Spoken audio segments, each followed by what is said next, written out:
CreepyCorner stories. Hey everyone, welcome back to CreepyCorner stories. You know, diving into the dark web is always risky, but sharing these stories with you makes it worth it. I'm curious, where are you watching this from right now? Let me know in the comments below. I noticed that these kind of stories hit differently depending on where you are. It might make the experience a little creepier. So tell me, are you watching from the safety of your home or somewhere less secure?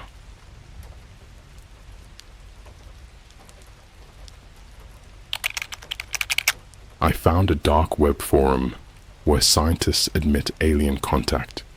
One thread said, Antarctica is the portal. Alright, I've never posted on Reddit before, but after what happened, I feel like I have to. This isn't some made-up ghost story or my uncle works for NASA type thing.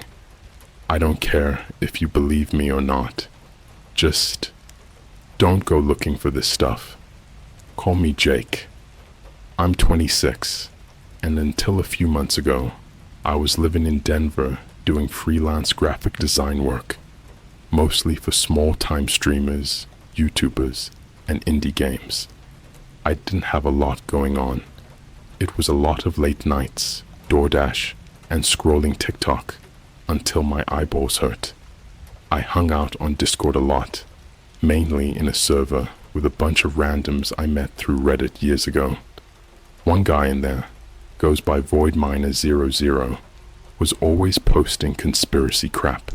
I mean full-on rants about secret Mars colonies, AI surveillance, FEMA death camps, all that stuff. I never took him seriously. He was more entertaining than anything else, like the friend who always sounds like they've been awake for 36 hours straight, watching YouTube rabbit holes. Then one night in May, he DM'd me. He sent a link, a Tor link, and he said, "You're into UFOs, right? This place isn't for normies, scientists, real ones. No jokes. Read before they shut it down. I should have deleted it. Should have ignored him. But I didn't." The forum. So, I boot up Tor, pasted in the link, and waited. The site took forever to load, and when it did, it looked like something straight out of 2002. Black background, green text, 0 images, just a giant list of threads, no search bar, no categories, just post after post from users with names like Dr. Klang, _Sigma, Optic Vessel, and Synapse Leak. And then I saw this one thread title near the top, Confirmed Contact in 1997. Vatican plus UN plus NASA involved. Ocean Gateway South. It had been posted about 6 hours before I got there, and it already had a ton of replies. But these weren't Reddit star responses like Yo WTF or fake LOL. These were long, structured posts, like academic level stuff. The tone was cold, clinical, like these people weren't theorizing, they were documenting. One reply in particular, from a user named Neuromech, said, "They are not from space. They were already here, beneath." The 1997 bloop wasn't biological. It was them surfacing, briefly. Antarctica isn't just a continent, it's a seal. The real world is below it. I remember reading that and stopping cold, because I'd actually heard of the bloop before. Back in high school, I did a weird little deep dive on unexplained sounds recorded in the ocean. The bloop was this massive underwater sound picked up in 1997 by NOAA. Scientists said it was ice-breaking, but no one really knew. And the weirdest part? It came from way down near Antarctica. That post started pulling at something in the back of my brain. I don't know if it was fear, curiosity, or both. I kept reading. Another post in the thread dropped a ZIP file, literally titled project_polaris.doc, and I downloaded it. Yeah, I know. Dumb. But the file wasn't malware. Just a Word document, like 300 pages long. Logs, email chains, technical notes, a bunch of broken image links. And it was detailed, like disturbingly detailed. Here's what I remember most. Photos of geometric structures embedded in ancient glacier cores, like perfect cubes and hexagonal tunnels, not natural formations, supposedly taken during a 1998 UN-backed glaciology project. A transcript between two scientists about something called Operation Somnavort. One line said, "The device must be relocated to McMurdo Station before Phase 3. It cannot remain in proximity to the anomaly post-thaw." Thermal scans showing heat signatures beneath the Antarctic ice. Massive ones, not like volcanoes. These were shaped, deliberate, and moving. They kept referring to a location as the portal, but sometimes just called it the mouth. One quote still gives me chills. "Once opened, it cannot be resealed. The mouth is not mechanical. It is sentient, real-world echoes." I couldn't sleep that night. I started Googling everything I read, not on my phone, on a burner laptop I had lying around. Operation Somnavort didn't return anything, nothing on DuckDuckGo either. But I did find a small blog run by a retired marine biologist who had worked at McMurdo Station in Antarctica. One post from 2022 was titled, "Strange Sounds Below, 38 Days at McMurdo." It had an audio clip. I played it, and I swear on my life, it sounded like something trying to speak from beneath water. Not whales, not sonar, something deeper. There was this low-frequency hum beneath the voice, like the earth was vibrating. My AirPods disconnected mid-playback. Never done that before. Then, maybe 2 minutes later, my phone buzzed. Text from a number I didn't recognize. "Stop digging. We see you." No punctuation. Just that. The first sign. I wasn't alone. I unplugged everything, shut down the computer, pulled the battery out of my phone. I know that doesn't stop someone who's serious, but I panicked. The next day, I went to Starbucks to clear my head, tried to pretend nothing happened, until I noticed the guy sitting 2 tables over, gray hoodie, no coffee, no laptop, just sitting there, staring at me. Not in a creepy tweaker way. He was my age, normal looking, but the way he was watching me felt intentional, like he knew something. I got up and left, walked a few blocks, kept looking over my shoulder. When I got home, the front door was unlocked. I always lock it. Always. Nothing was missing, not even my wallet or my PS5, but my laptop, the one I used to download the Polaris file, was open on the couch. The file was gone. Not in the recycle bin. Not in temp files. Gone. I tried data recovery software. It said the drive had been manually wiped. The message I messaged voidminer00 and told him what happened. He replied with just one sentence. "They're already here. Don't go south." Then he deleted his account. Like, completely nuked. Profile gone. Messages gone. Like he never existed. I tried to forget it. I tried to convince myself it was some elaborate ARG, that it was all just some dark web storytelling forum with really committed LARPers. But a week later, I got an email. No sender, no subject. Just one sentence in the body. "We need to talk. I worked at McMurdo. Meet me in Iceland." I landed in Reykjavik, Iceland, 4 days after getting that email. I told my mum I was flying out to shoot some landscape photos for a freelance gig. That was a lie. I didn't even bring my DSLR, just a backpack, some cash, my burner phone, and the clothes I could fit. No laptop, no trace. I didn't reply to the email. It didn't ask me to. It felt like whoever sent it already knew I would come. Reykjavik was grey and cold when I arrived. It was the kind of cold that sinks into your jaw and makes your teeth hurt. The kind of cold that shuts everything up, like even the air is trying not to move. I didn't book a hotel. I just walked. It took exactly 27 minutes after I left the airport for someone to approach me. Not a word. A guy in his 60s, thin grey beard, olive coat, walked straight past me, brushing my shoulder, and dropped a folded note into my hand like he'd done it 100 times before. Skulagata Sextan, 3rd floor. Use rear entrance. Don't be followed. No name. No instructions beyond that. The handwriting was sharp, mechanical, like it was written by someone who didn't blink while doing it. And against every screaming instinct in my body, I went. The man upstairs, Skulagata, 16, is this crusty old building tucked between a defunct dive bar and a closed record shop. The back door wasn't even locked. I went up 3 floors in complete silence.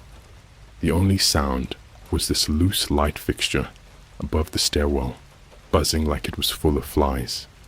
The apartment door was already open, not wide open, just barely cracked, like someone wanted me to know it wasn't locked, but also that they were watching. I stepped inside. He was sitting at the kitchen table, pale, sunken face, long hands. His skin looked like paper that had been soaked and dried out, and his eyes. I've never seen someone look that tired, like he hadn't slept in years. Not days, years. He didn't say hello, didn't even introduce himself. He just said, "You saw Polaris. How much did you read?" I told him about the document, the structure diagrams, the thermal scans, the references to the mouth. He didn't flinch, just sat there, motionless, except for this one tick. He kept tapping the side of his thumbnail against the table in a slow rhythm.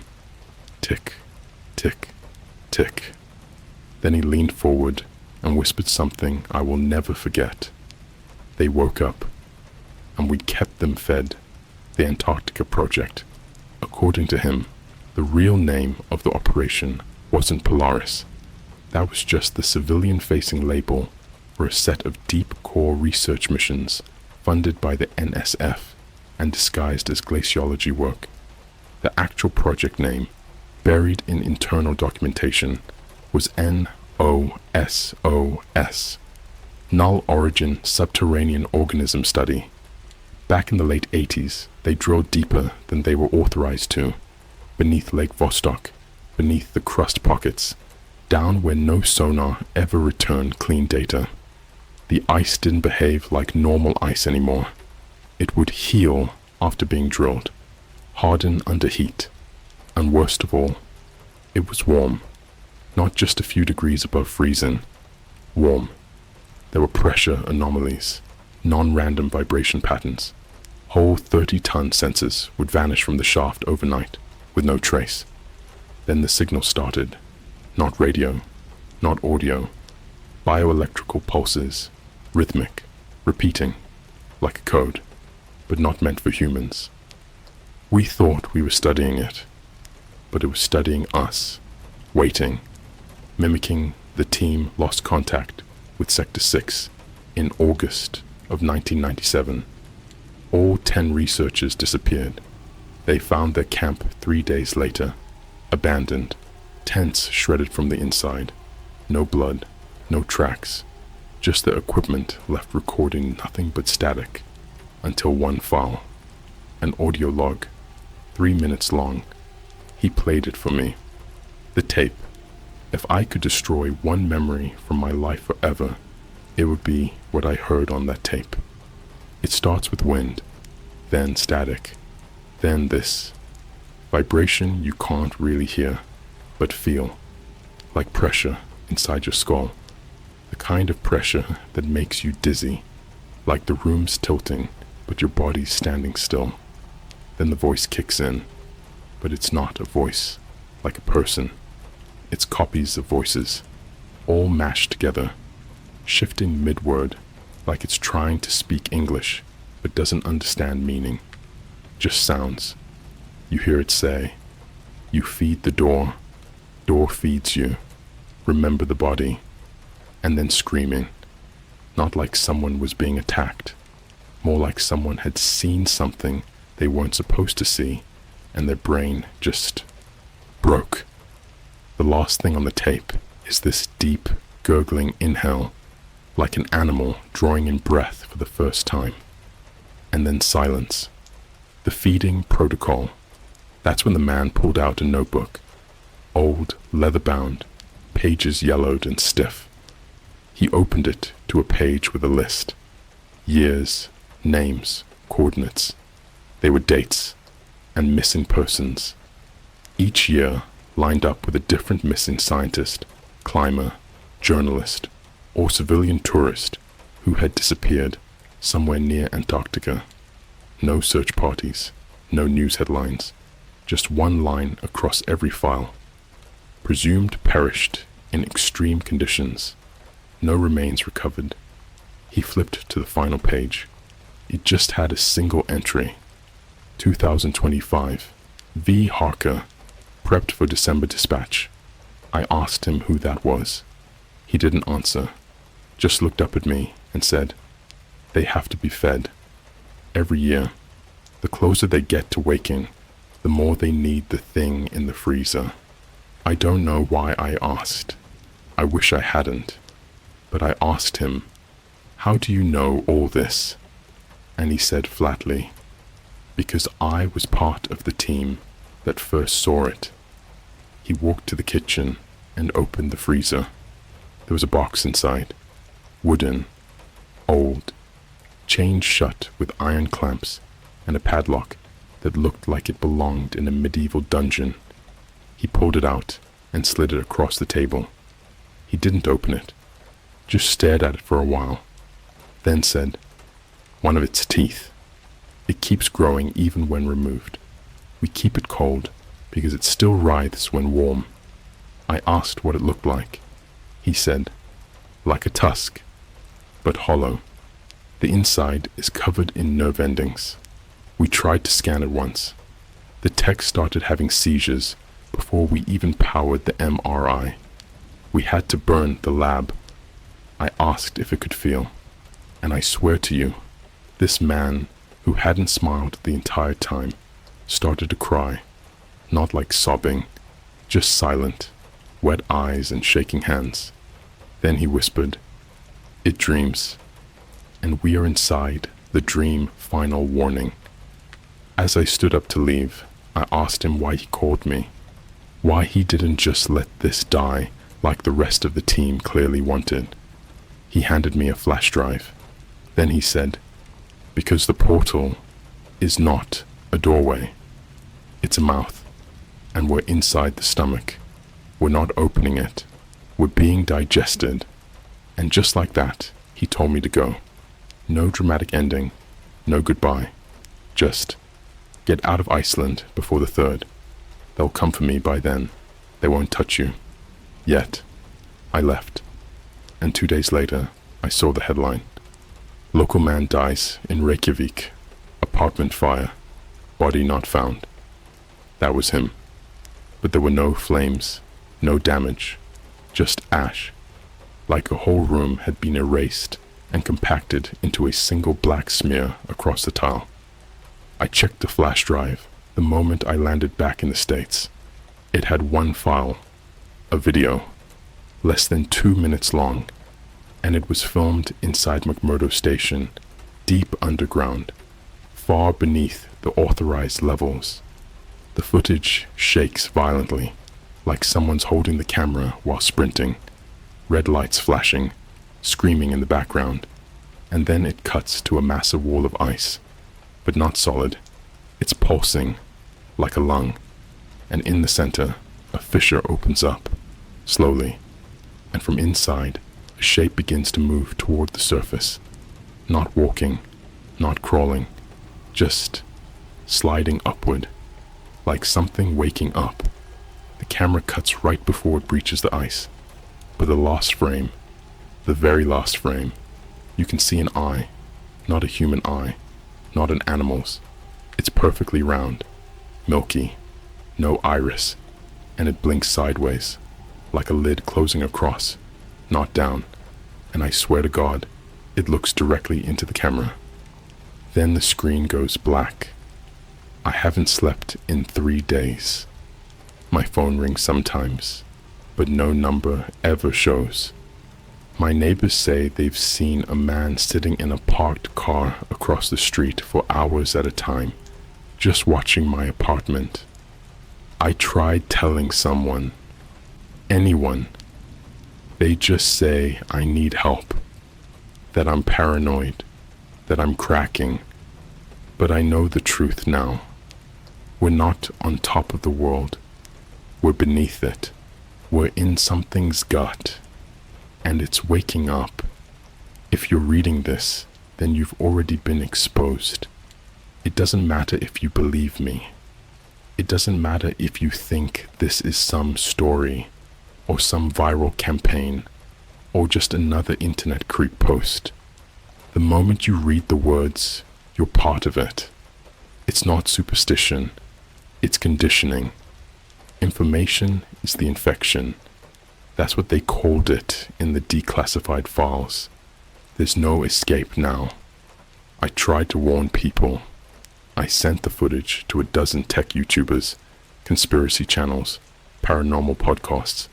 Most of them never responded. The ones who did, gone, wiped, accounts deactivated, videos taken down, whole channels suddenly replaced with that same corporate apology post. We are stepping away from content creation to focus on our mental health. But you dig a little deeper, and the pattern shows. Same week, same date. All of them last logged in at exactly 3:33 a.m. UTC. The same time my doorbell rang. The man with the burnt eyes. It was 2 weeks after Iceland. I'd already moved twice. I was staying at an Airbnb in Flagstaff, Arizona, middle of nowhere. Little cabin with no smart devices, no Wi-Fi, no connection to anything. My phone was off. I didn't tell anyone where I went, not even my mom. That night, I was watching the footage again, frame by frame. I thought maybe I'd missed something, some pattern, some object in the corner, some timestamp. At 3:32 a.m., the video player froze. Then the doorbell rang. I didn't move. I just sat there, frozen. I knew. There shouldn't be anyone for miles. The doorbell rang again, and again. 3 times. Always 3. Never 4. Never 2. Finally, I stood up and looked through the peephole. He was standing on the porch, perfectly still, head down, wearing a hotel bathrobe. And his eyes, they weren't missing. They weren't gouged out. They were burned, like someone had taken red-hot coins and pressed them into his sockets. He didn't move, didn't speak. He just held up a flash drive and dropped it through the mail slot. Then he turned around, walked into the forest behind the cabin, and vanished.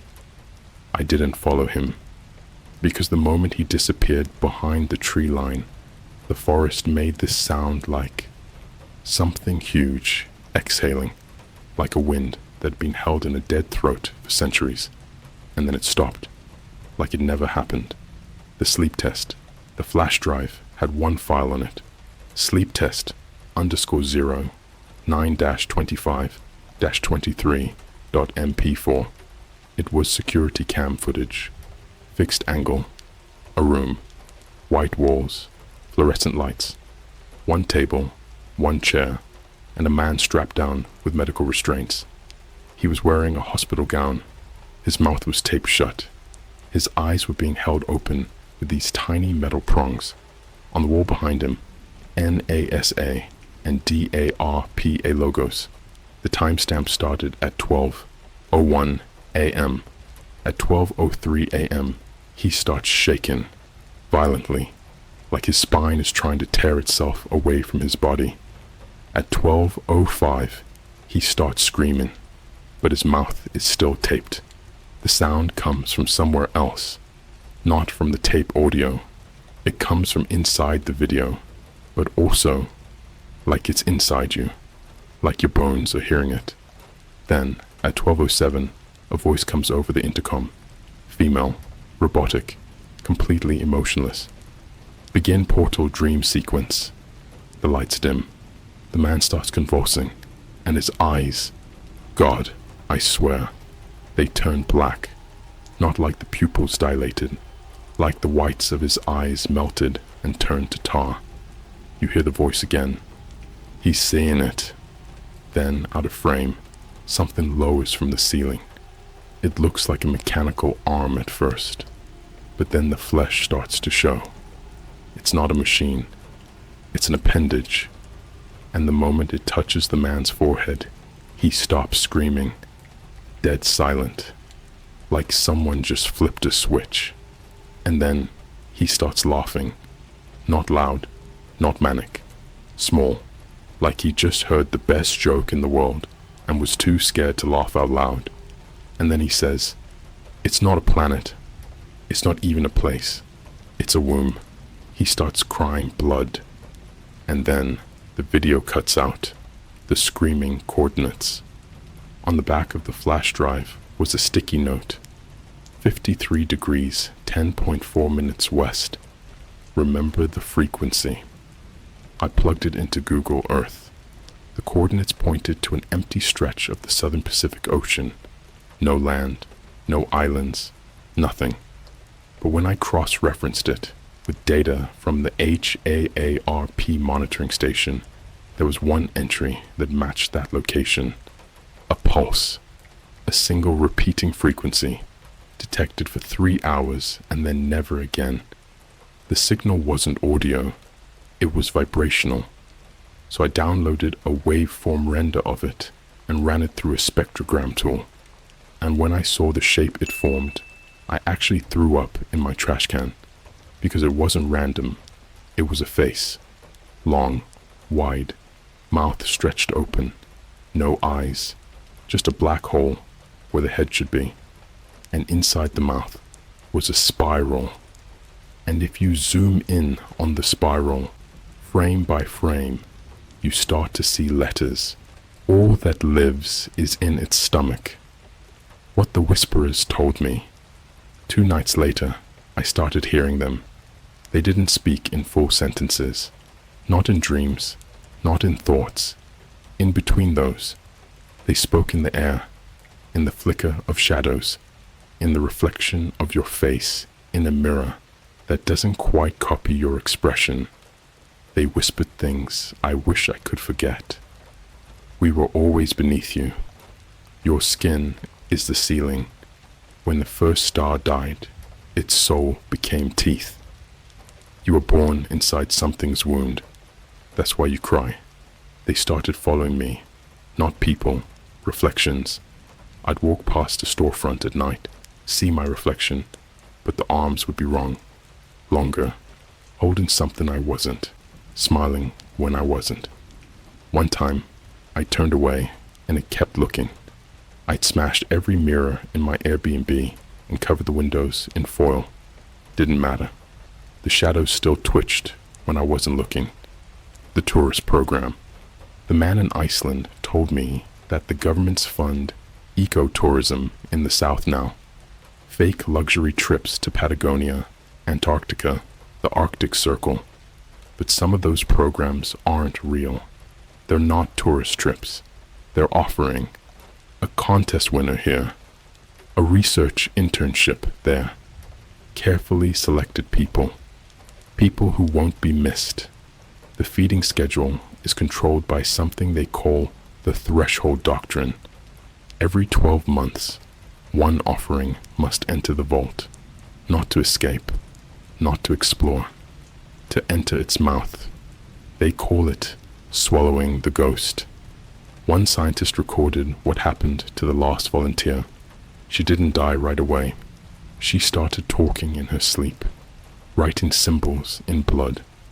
Eventually, her face peeled itself off, voluntarily, as if something inside was trying to show itself. They called it shedding the human layer. And the worst part? She was still smiling when they zipped the bag shut. The real use of the Webb telescope. Ever wonder why NASA built the James Webb Space Telescope? All that money. It wasn't to look at galaxies, it was to listen. And in March of last year, it picked up something it shouldn't have. A heartbeat. Not from space, from below the ice. A rhythmic, interstellar pulse that matches no known biological pattern. But when you speed it up 2,000 times and loop it backward, it matches the bloop from 1997. Exactly. Same waveform, same decay, same frequency, which means that thing, the original sound, wasn't a one-time event. It was a contraction, a sign of labor, and whatever is beneath us, it's about to be born, if I survive. But ask yourself this before you scroll away. Why is the ice melting faster than any climate model predicted? Why are the oceans rising faster than the land can absorb them? Why are birds migrating south instead of north? They're not weather anomalies, they're tremors. This planet isn't broken, it's opening. No one knows what's under the cities. They think it's pipes, sewers, transit lines, utilities, concrete. But that's only the top layer. Beneath that, something older, something organic, something that remembers what it was like before humans ever touched land. You want the truth? They built cities above it on purpose, to numb it, to contain the pulse, to muffle the breathing. But now it's getting hungry again. And this time, it's learning to chew. How Chicago became the new throat. I went underground 5 days ago. And I don't mean basement levels, I mean deep. Below the deepest foundations, under parking structures that don't show up on any blueprints, accessed through service tunnels that smell like bleach and melted plastic.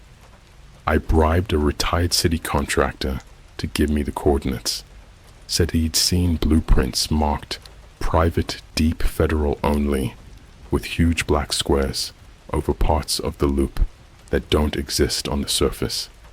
The man looked like he hadn't slept since Y2K. He handed me a single-page map and said one thing before walking away. If you hear it breathing, don't answer. It's not talking to you. It's talking through you. I thought he was insane until I followed the map and found the staircase made of tongue. The biological room.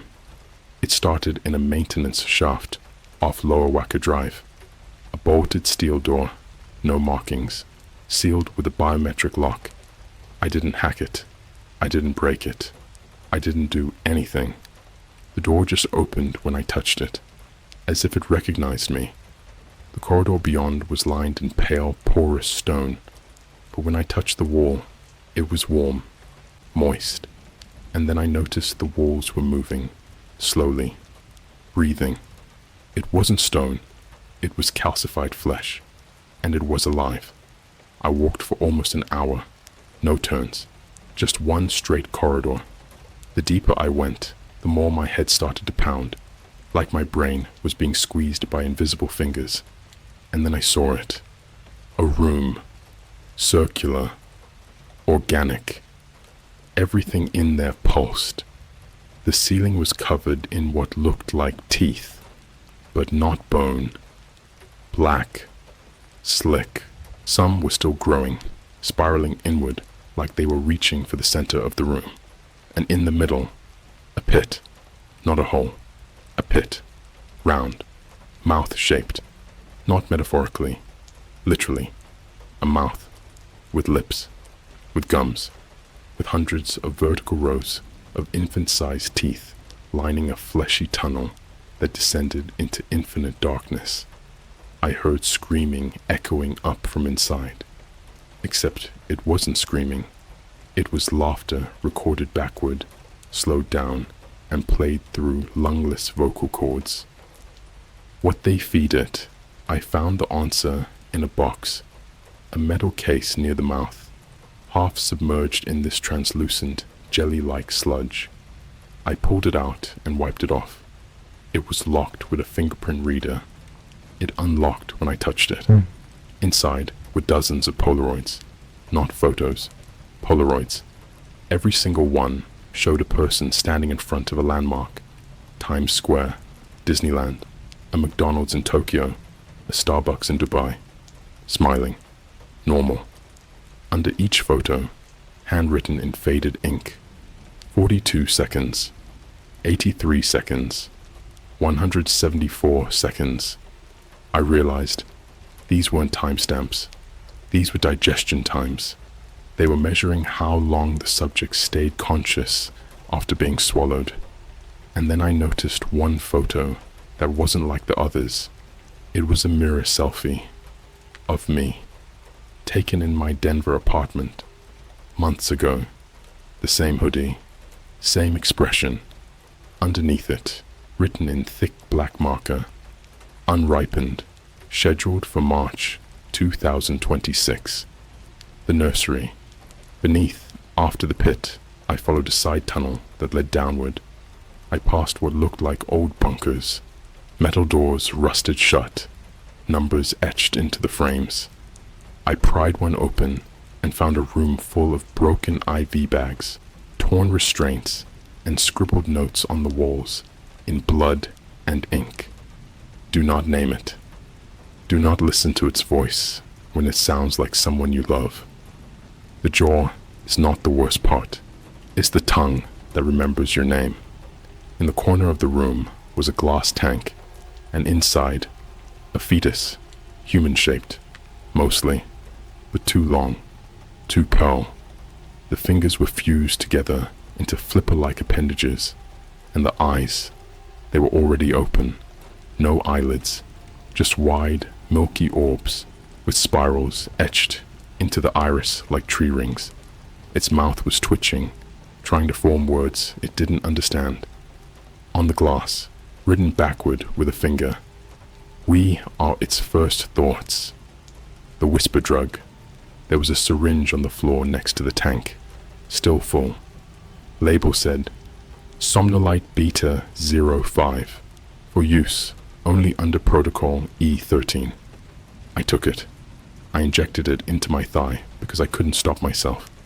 The second it hit my bloodstream, my ears started bleeding, not dripping, gushing, thick black fluid like oil. My vision doubled, tripled, and then folded. I didn't pass out. I passed into somewhere else. I can't explain what I saw, not with language, but I can tell you what it felt like. My bones were remembering things I've never done.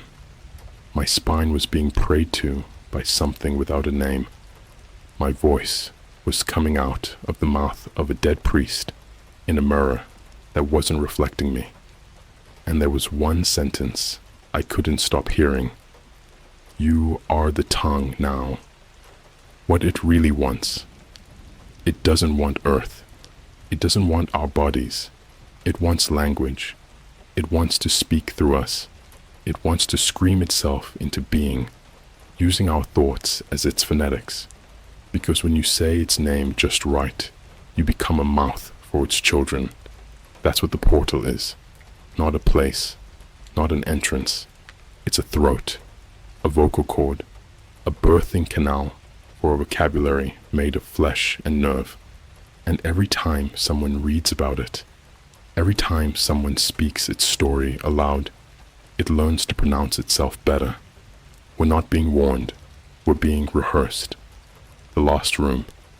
Before I left the underground, I found one lost chamber. It was small, cold, Steel walls, fluorescent lights, cameras in every corner, and in the middle was a woman in a hospital gown, strapped to a chair, alive, eyes sewn shut, no tongue, but her stomach, moving. Something was inside her, shifting, pulsing, tapping against the inside of her abdomen like it was trying to spell words in Morse code. She couldn't scream, but she tried. God help me, she tried. There was a note pinned to her gown, handwritten. Linguistic host, viable. Awaiting birthing contraction, I ran. I didn't stop running until I collapsed in the parking structure, 6 levels up. When I looked back at the entrance, the door was gone, sealed, like it never existed.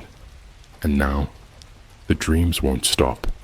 Not dreams, really, just locations. I see coordinates every time I blink. I smell blood when I hear certain words. Some people's voices sound wrong now, off-key, like they're being lip-synced by something a second too slow. And the mirrors. The mirrors don't follow me anymore. They just watch. They smile before I do. But you need to understand something before I write it. The 5th part, it's not the end, it's the invitation.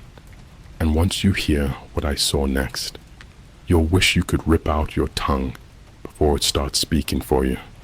You don't see the infection, you hear it, not in words, not in language. It's the spaces between conversations, the static in your calls, the voice you mistake for a whisper when no one else is around. It crawls in behind your thoughts, familiar, warm, even comforting, until one day you're no longer thinking in your voice. You're not sick. You're not hallucinating. You're translating.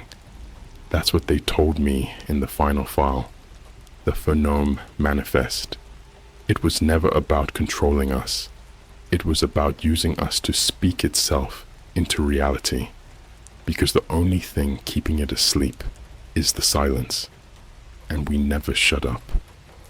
The voice in the database. It started when I accessed the mirror server tied to the original Polaris dock, a backup that was supposed to be deleted back in 2004 after the disappearance of Dr. Hal Corrin, a linguist specializing in non-phonetic translation matrices. His death was ruled a suicide.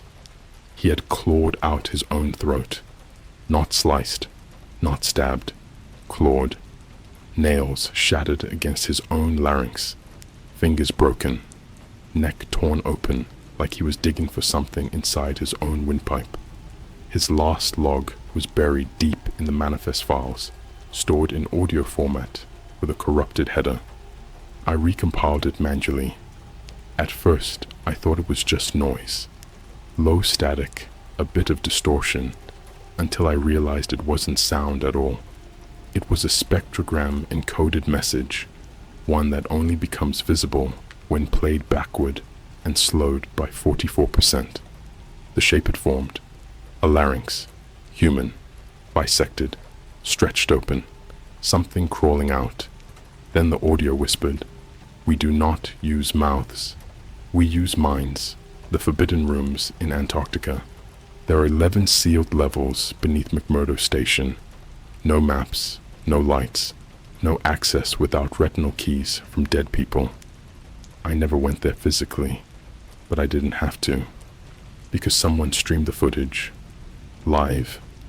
A single IP, a dark web address that vanished 5 minutes after I clicked.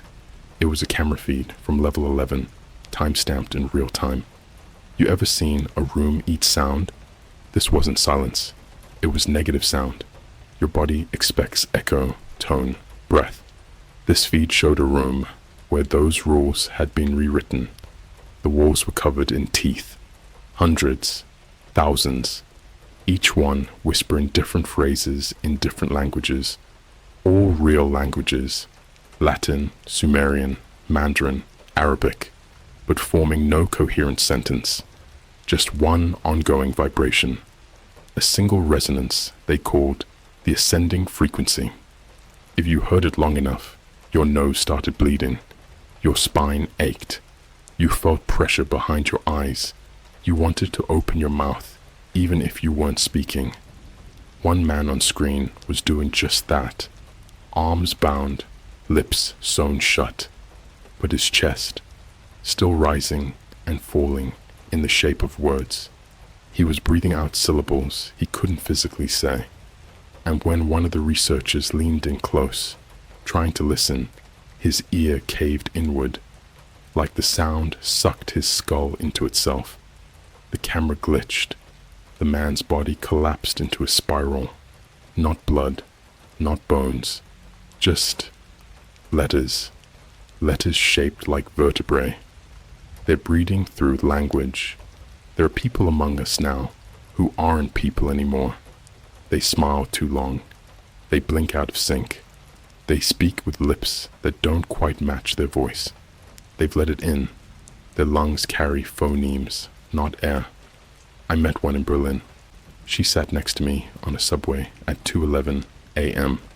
No other passengers, no conductor, just us. At first, she seemed normal, until she looked me in the eye and said, "We're all born with mouths, but we die with holes." And her jaw unlatched, not dropped, unlatched, like a prosthetic. And inside, not teeth, tongues, hundreds of them, tiny, infant-sized, flicking and writhing, each one whispering something different. You will name us. You will shape our syllables. You are the ink in our throat. I got off at the next stop. She didn't move. She just sat there, smiling.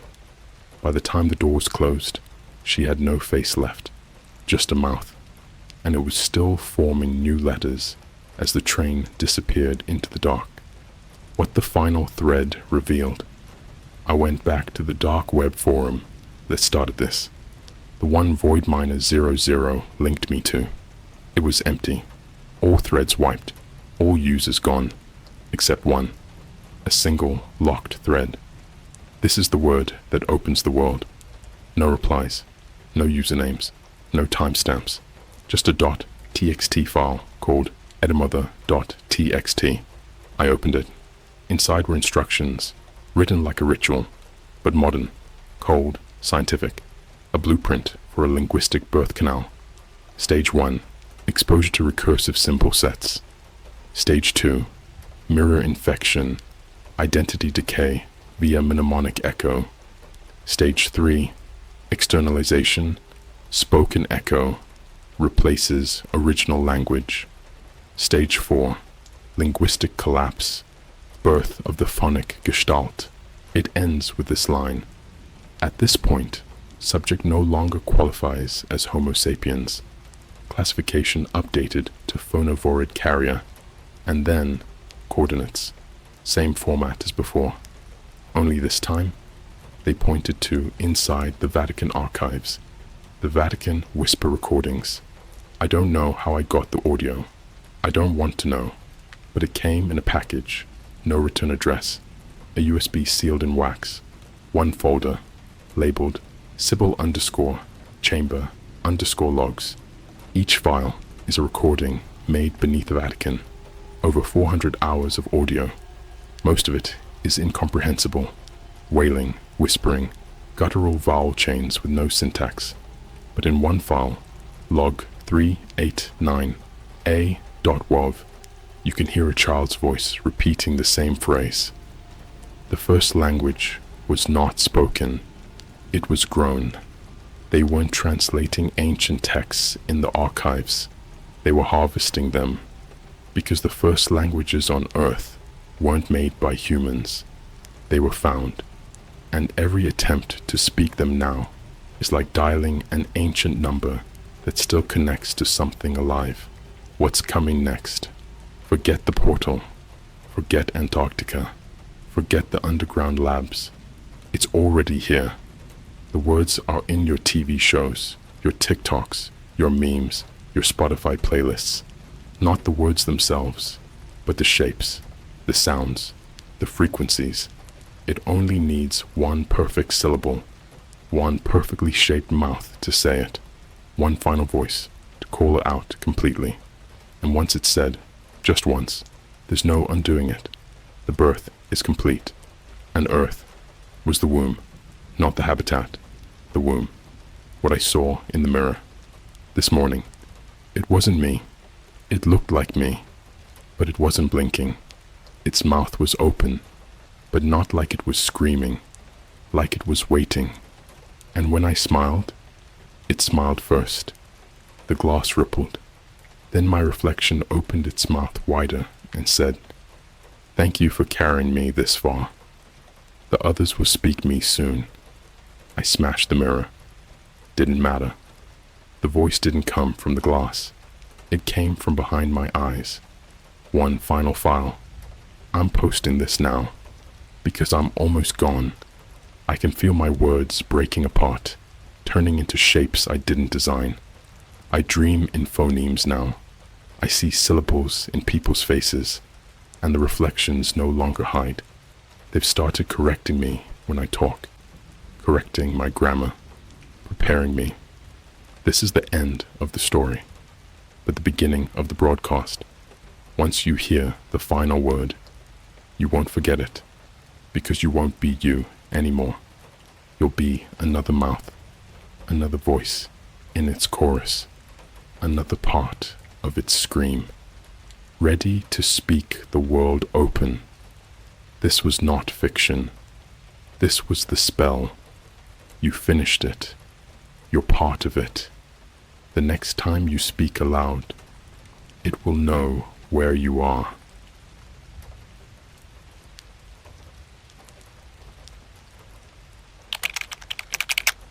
A dark web leak exposed a private collector who owns trophies from uncaught serial killers. One of them was from my hometown. Hey Reddit, I made this throwaway to keep things anonymous because after everything that's happened, I honestly don't know who's watching anymore. I'm not writing this for clout. I'm not here for karma. I don't care if this gets deleted or buried. I just need to put this somewhere. Maybe someone else out there can connect the dots. Or maybe you'll see your own town's name pop up and realize you were never as safe as you thought. Anyway, here goes. So this all started about 6 months ago.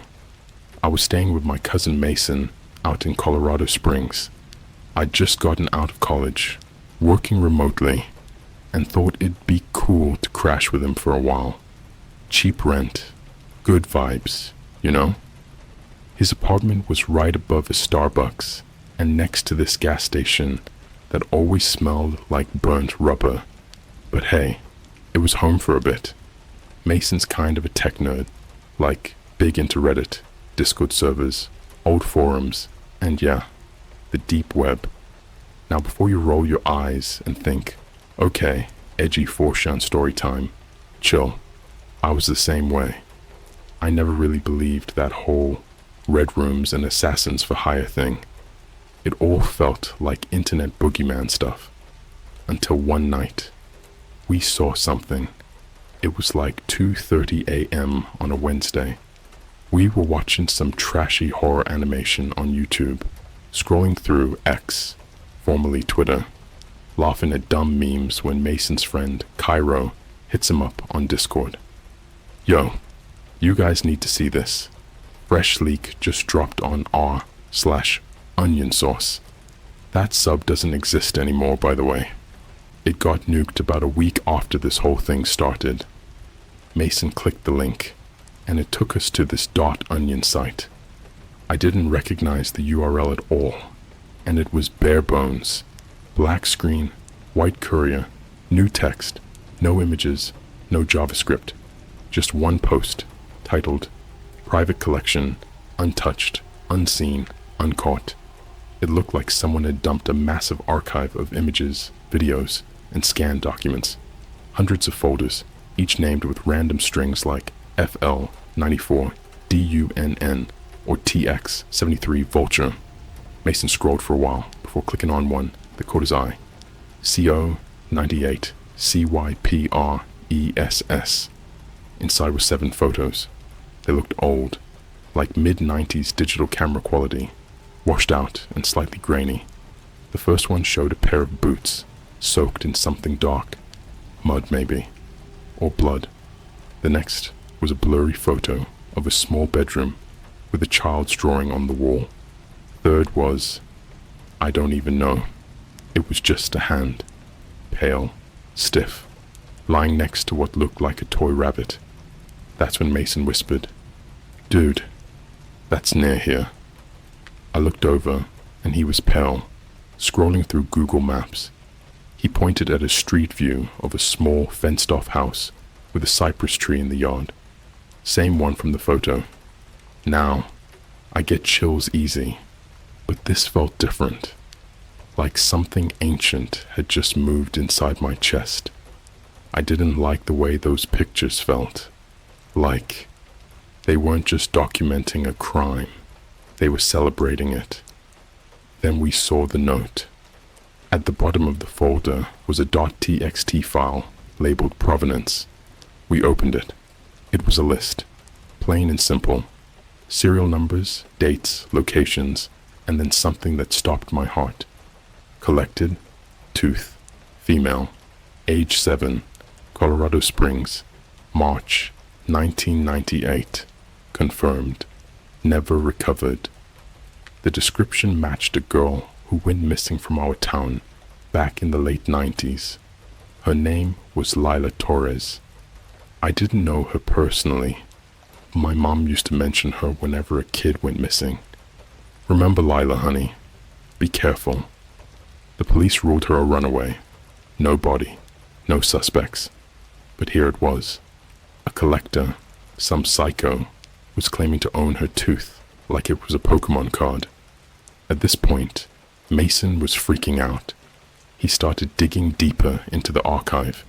Some of the folders had video clips, low-res, time-stamped, VHS quality stuff. You couldn't really see faces, but there were voices, laughing. Some of them sounded like they were filmed inside people's homes, like the killers had been invited in. One file was titled WA92 Trophy Room .mp4. We watched it. Against our better judgment. Yeah, I know. It was shaky cam footage, walking through a dim basement lined with shelves. Each shelf had small glass containers. Inside them, hair, jewelry, little kids' shoes, dried blood-stained napkins. It was like something out of a Criminal Minds episode, but real. And then we saw it. On the shelf, behind the glass, a Starbucks employee name tag. Sierra, Colorado Springs. That's my ex-girlfriend. She vanished 3 years ago. No one ever found her body. People assumed she just left town or took off during a mental health spiral. But I recognized that name tag. I bought her that exact lanyard at Hot Topic. My chest tightened. I had a photo of her wearing it. We stared at each other, and Mason said something I'll never forget. "These aren't leaks, bro. This is a brag folder." That was the first night. The next morning, the site was gone. No archive link, no Reddit post. The Discord server was wiped, and Mason's friend, Cairo, his entire account disappeared, like he never existed. And then, the cops showed up. Not local. These guys were FBI or something. No badges shown, no names, just suits. Said they were following up on a cybercrime tip. Mason kept cool, acted dumb. They asked if we'd accessed any unusual URLs or downloads. He lied. Said we'd been playing Phasmophobia all night.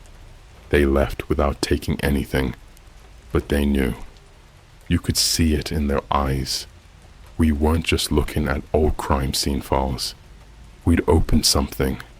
We'd seen something we weren't supposed to. That's when the dream started. Every night, I'd see that basement again, the trophy room. But each time, there was something new on the shelf. Something that hadn't been there before. Last night, it was my own high school class ring. sitting in a jar, covered in something red. I didn't sleep after that first night. Mason tried to laugh it off in the morning, saying it was just dark web LARPing, but his hands were shaking when he poured his coffee. The man couldn't even keep his phone steady. We both knew what we'd seen. I grabbed the only thing I had proof of, the flash drive. Before the site went dark, I'd been saving thumbnails and .txt files onto it, like a maniac. Not the videos, not full-size photos, just fragments, like evidence. Mason didn't want me to. "You're making us targets," he hissed, but my gut was screaming, "If we don't save this, it'll disappear forever." That afternoon, I left the apartment and went to a Starbucks 3 miles away. Ironic, I know, just to get a new IP. I sat in the back corner, hoodie up, laptop open, and started combing through what I'd saved. Most of it was nonsense, without the full files. Random names, GPS coordinates, a scanned driver's license from 1986. But some pieces lined up like a jigsaw puzzle. For instance, one folder listed trophies from me, 2005, quarry. Another had a line about NY, 2012, tunnel, ring. Cross-checking those with missing persons databases on Reddit's r/unresolved mysteries was easy. Too easy. Every single one lined up with a cold case. Not just local, all over the country. But the scariest part wasn't the trophies. It was the timestamps. Some of them were from this year. There was one entry that made my stomach turn to ice. CO, 2024. Creekside. Collected. Wallet. Mail. 24. Confirmed. Never recovered. I was 24. Mason lived off a street called Creekside. It didn't say my name, but it didn't have to. That night Mason went out to grab food from McDonald's. I stayed in. It was just past midnight, lights off, only the glow of my laptop screen.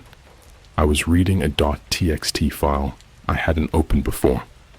Rules.txt. It was short, and it read like instructions. Rule 1. Don't contact the families. Rule 2. Don't contact law enforcement. Rule 3. Don't collect without documentation. Rule 4. Never keep trophies in your home. Rule 5. Never photograph the faces. Underneath, in a different font, was one more line. The collector sees who sees him. My Wi-Fi dropped. My phone died, even though it had 60% battery. The laptop froze for a full minute. Then my webcam light flicked on. I slammed the lid shut. My heart was hammering so hard it hurt. Mason wasn't back yet. I went to the window. Below, the parking lot was empty except for one car idling with its headlights off. A white van. Plain. No plates. I texted Mason. No answer. I called him. Straight to voicemail. Another minute passed. Then my phone buzzed. It was a picture message. No sender ID. The photo was of Mason, standing at the McDonald's counter, taken from behind him, like someone was in line right there. Underneath was a caption, "Nice flash drive." I dropped my phone. The front door unlocked. Not a knock. Not Mason's key in the lock. Just unlocked. I didn't move. I stayed in the dark. My hand went to the flash drive, pulling it from the laptop. The door opened. Someone stepped in. Heavy boots. Slow. Careful. They didn't say a word. Just moved through the apartment like they already knew the layout. I could see the shadow under the crack of my bedroom door. Wide shoulders. A long coat. Then they stopped. Silence.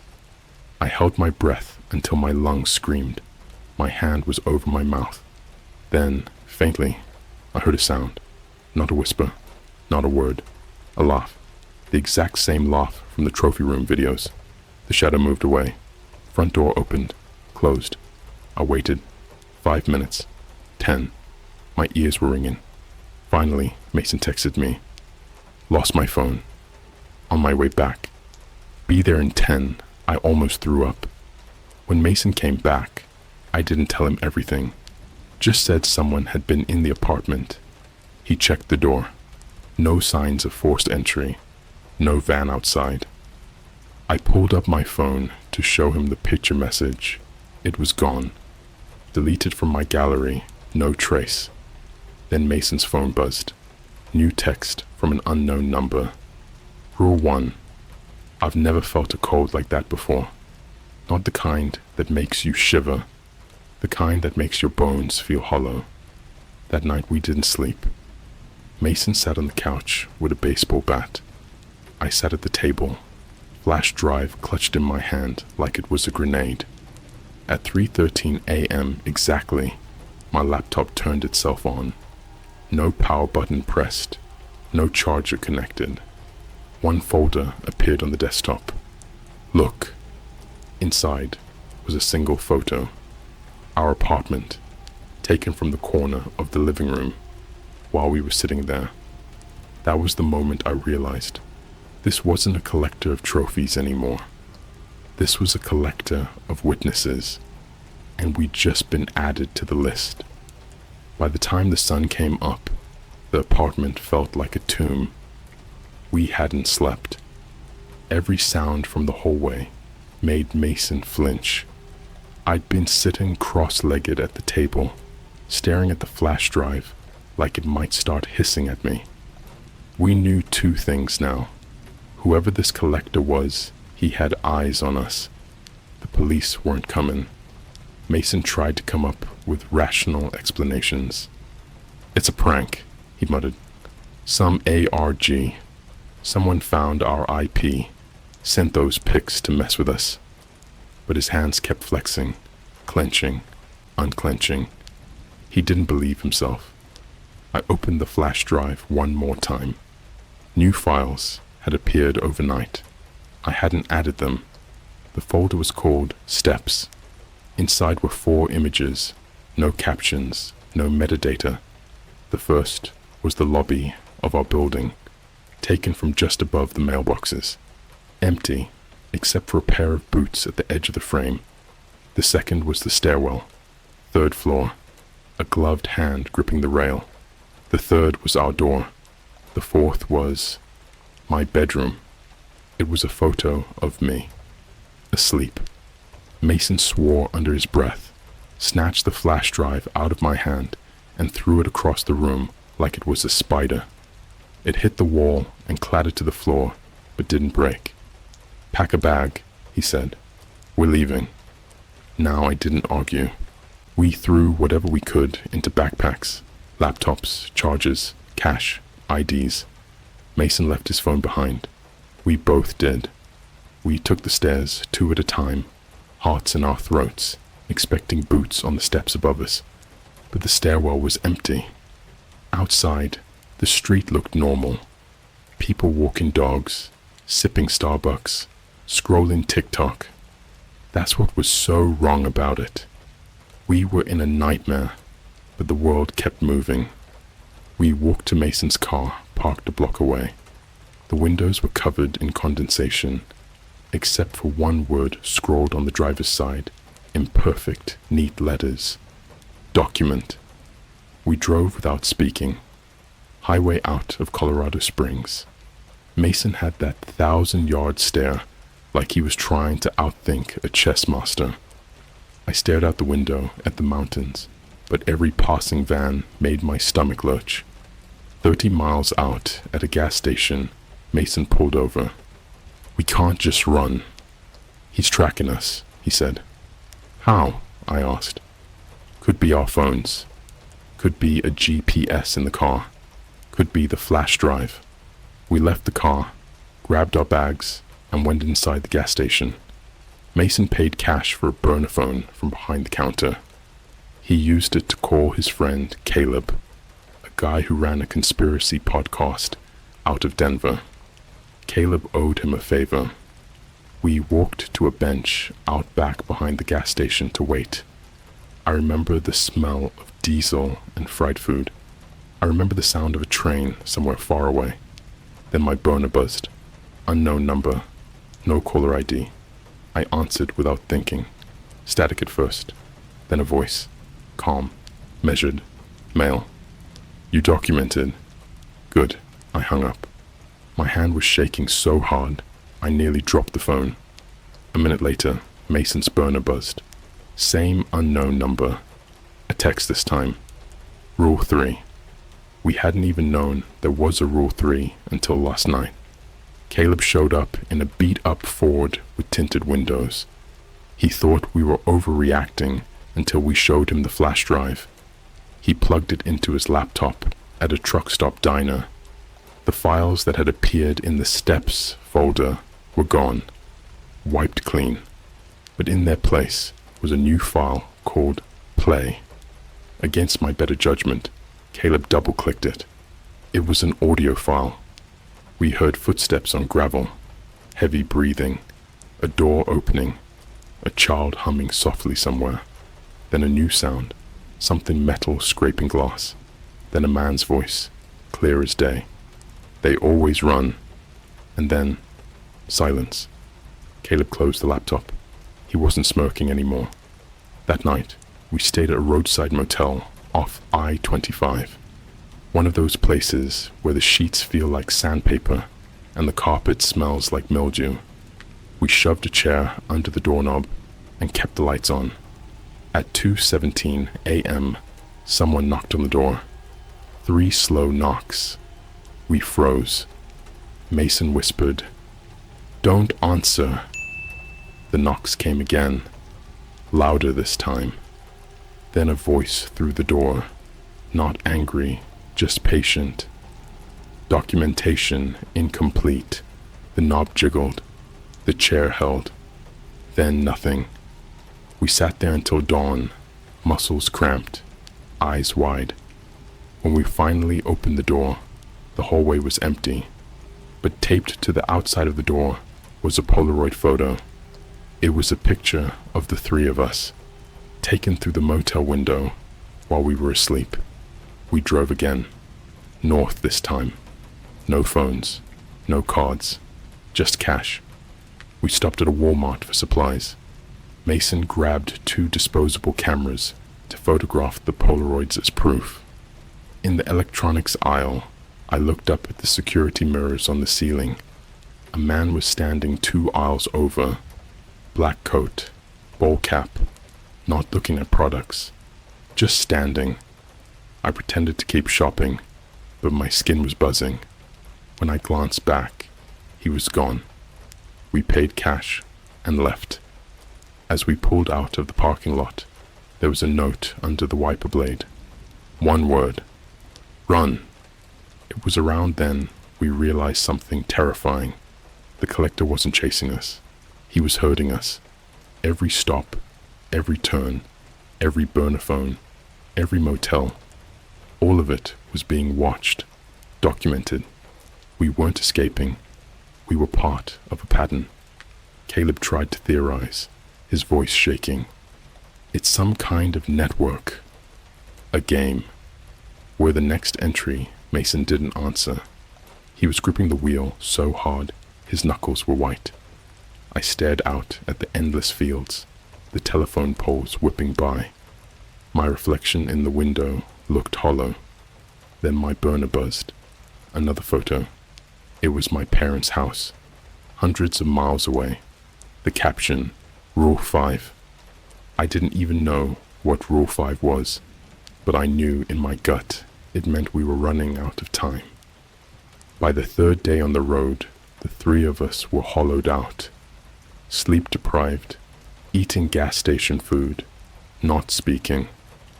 The world outside our windshield didn't even feel real anymore. Just endless gray highways and the same chain restaurants blinking past like a glitching video game. It was Caleb who finally broke the silence. "You realize we're not just being hunted," he said, voice cracking. "We're in the archive now." With content, Mason gripped the wheel tighter. "What are you talking about?" "Think about it," Caleb said. "Every photo, every message, Every move we've made since the flash drive. Someone's been cataloging it, step by step. We're the next folder. They're building it around us. By the time we're gone, it'll look like we were ghosts too. I didn't answer, because in my gut, I knew he was right. We ditched the highway for back roads, winding through empty farmland and ghost towns where even the gas stations were boarded up. Mason drove like a man trying to outrun his own shadow.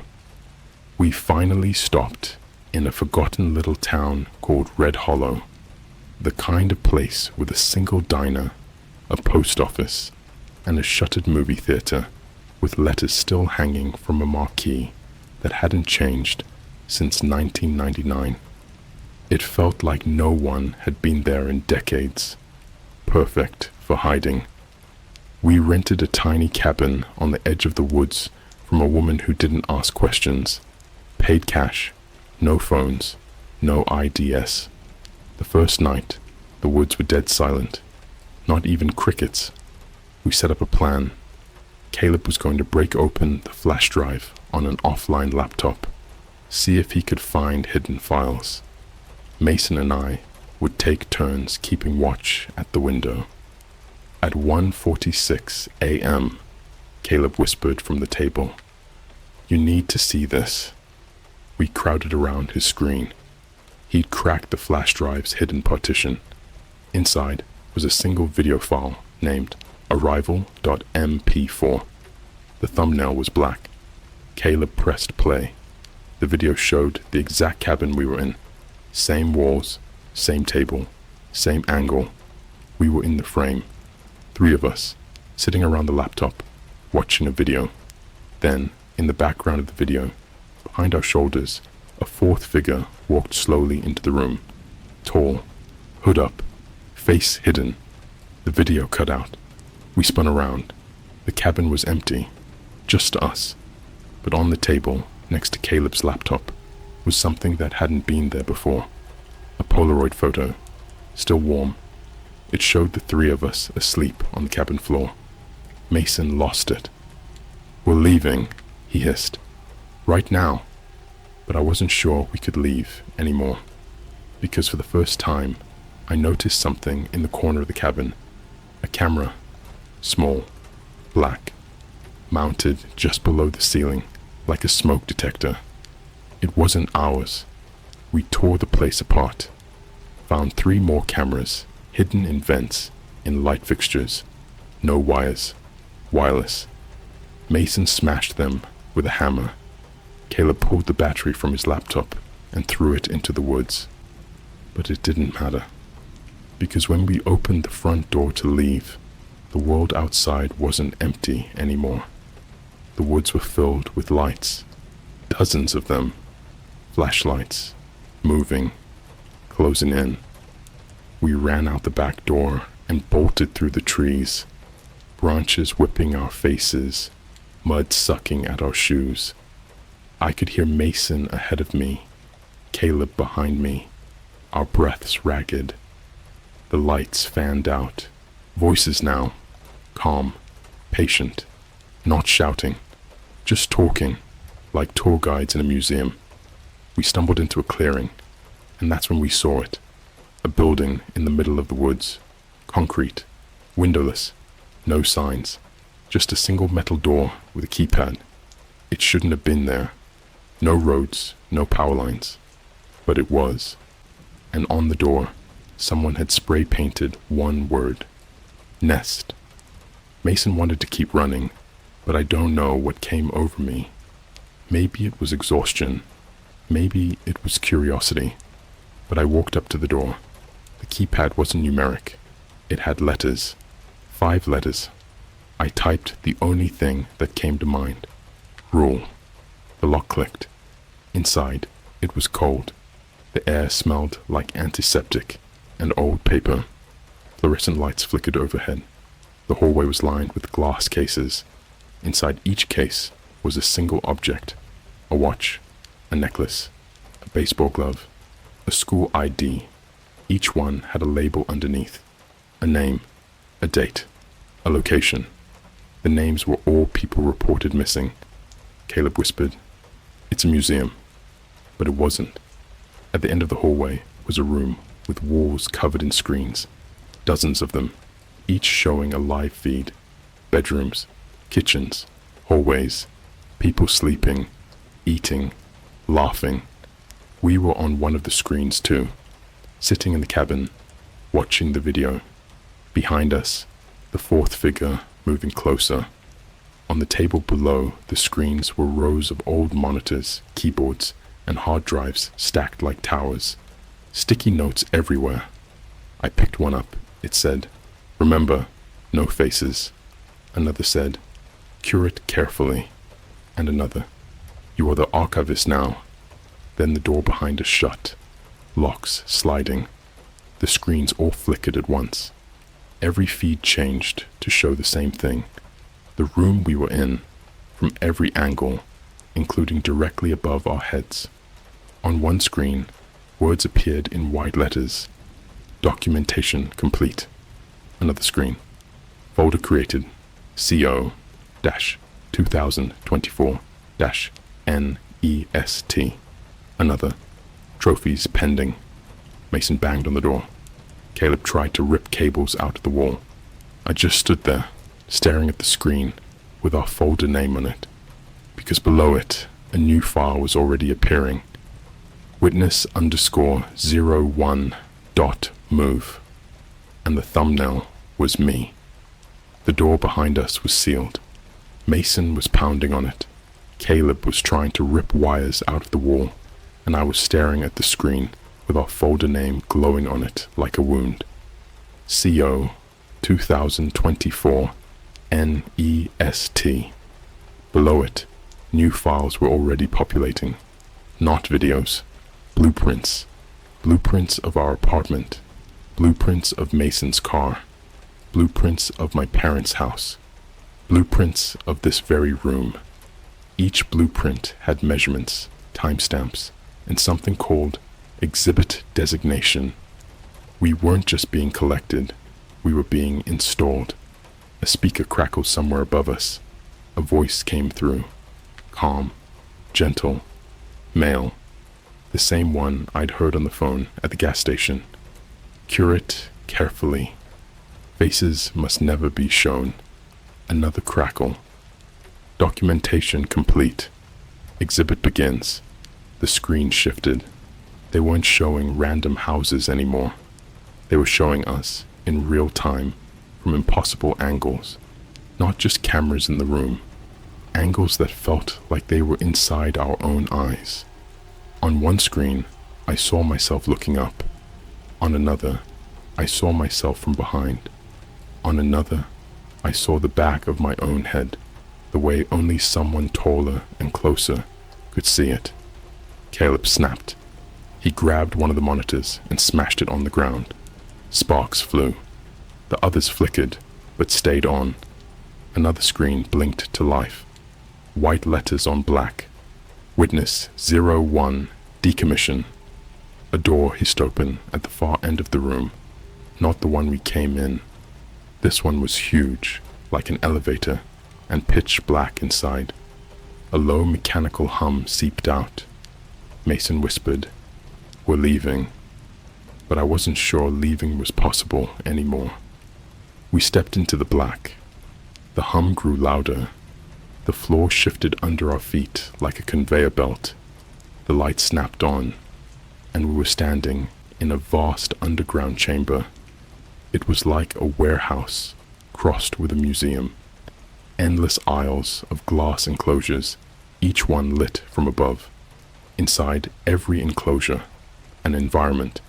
Bedrooms, basements, kitchens, playgrounds, perfectly reconstructed down to the smallest detail. And in each environment, a person, some sitting, some pacing, some asleep, all of them real, breathing. They weren't looking at us. They were looking at cameras built into their enclosures. They were exhibits. One enclosure held a middle-aged man sitting at a kitchen table, staring blankly at a dead TV. Another held a teenage girl on a mattress in a fake dorm room, hugging a stuffed animal. Another had an entire family seated at a dinner table with uneaten food, unmoving, like mannequins, except their eyes flicked at us when we passed. Beneath each enclosure, a plaque. Name, date, location, collected. Some plaques had the word archived stamped over them. Others had pending. We walked past dozens, then hundreds. Then I saw a plaque with a name I recognized. Sierra, Colorado Springs, 2021. My ex-girlfriend. Inside that enclosure was her Starbucks uniform on a hanger, but she wasn't there. Just the uniform. Caleb gagged. "It's a zoo," he whispered. "We're in a zoo." I couldn't even speak. My mouth was dry, my hands numb.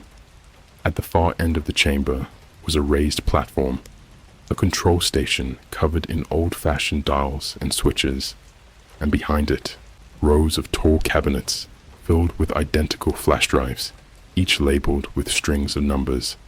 A man stood at the console, tall, hood down, face pale, clean-shaven, expressionless.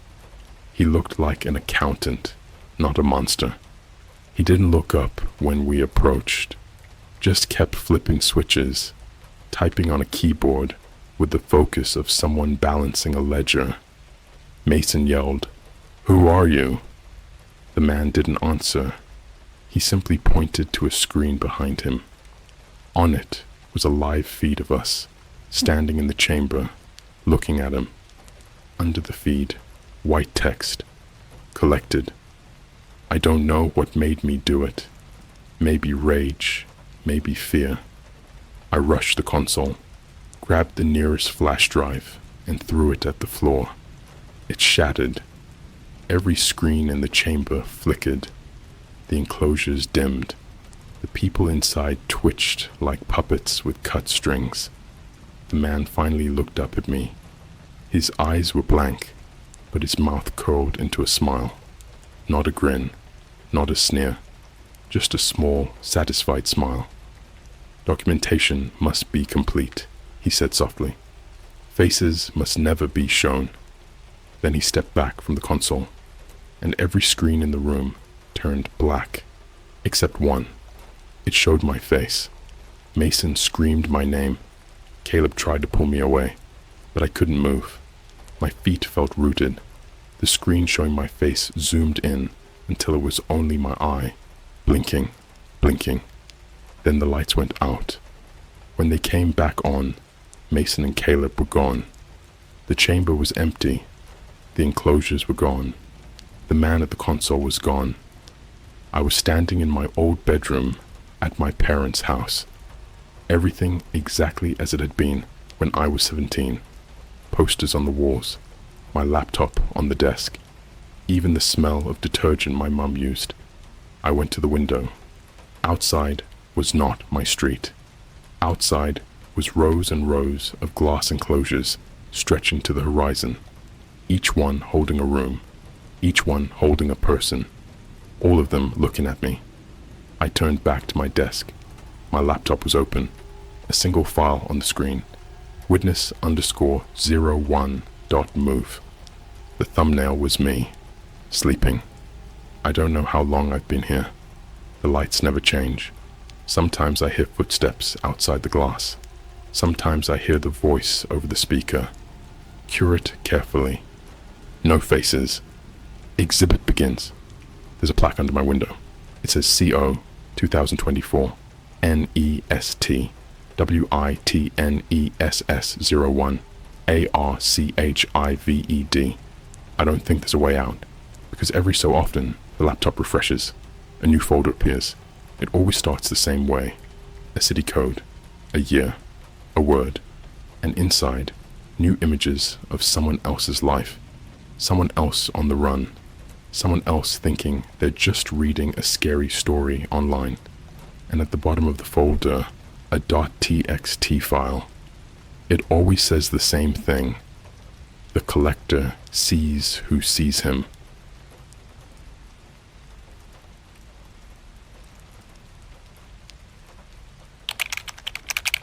found a dark web forum where billionaires sponsor disappearances. Someone posted my cousin's photo with the caption, "Job completed." Alright, so I know how this sounds. Dark web, billionaires, disappearance. You've probably heard versions of this before. Usually some edgy teen trying to freak people out on Reddit, or some bad creepypasta with way too much fake blood and zero chill. But I swear on everything, this happened, and I don't care if nobody believes me. I'm telling this because if something happens to me next, I want this out there. So yeah, here's how it started. I'm 23. My name's Liam. I live in the US suburbs of Chicago. Kinda boring life. I do freelance video editing for TikTok creators and YouTubers, mostly Gen Z fashion stuff, and weird mukbang compilations. You know, that kind of internet grind. Anyway, I've always been kind of a tech nerd, not like a hacker or anything. I couldn't code my way out of a paper bag, but I'm good at digging through the internet, like really deep digging. Old forums, locked Reddit threads, private discords, archive sites, and yeah, eventually, the dark web. I got into it during COVID lockdown, like a lot of people. It starts off as curiosity, Tor browser, onion links, that whole rabbit hole. Most of it's just garbage, broken links, people trying to sell fake drugs, weird crypto cults, and honestly, more cat photos than you'd expect. But a couple weeks ago, I stumbled on something different. It was a link shared on an obscure old Pastebin post titled something dumb like Event Horizon. The post looked like it was written in 2016, but the link was still live. And when I clicked it, I swear to God, it didn't open like any other site. It was like a portal. The forum, the page was called The Gallery. Black background, clean white serif text, no images. The design looked expensive, like it was made by someone who didn't just know how to code. They knew aesthetic. Minimalist, almost. Luxurious. Which is a weird word for a dark web forum. I know. You couldn't just sign up. You had to request entry. There was a single form at the bottom with one field. What do you offer? No email, no password, no username. Just that one question. I didn't fill it out. I closed the tab and moved on. But a few hours later, while editing a video for a fashion influencer from Miami, I got an email. And this is the part that started to freak me out. The subject line just said, "Welcome to the gallery." And the body of the email was empty, except for a single link, the same site. I never gave them my email, my cousin's name. Now here's where it starts getting personal. I have a cousin named Ethan. We're close, grew up together, same age, both into skateboarding and horror movies. He's the kind of guy who always has a story, always pulls people into trouble, but you can't help but love him. He's been off the grid lately though. Moved to Berlin a few months back for some tattoo apprenticeship and went kinda silent on socials. Last I saw, he posted a picture of some German alleyway, said something like, "Living like John Wick out here," and then dipped. So anyway, back to the forum. I finally clicked the link again that night, and this time, it opened instantly. No form, no login, just the main thread list. And this is what chilled me to my spine.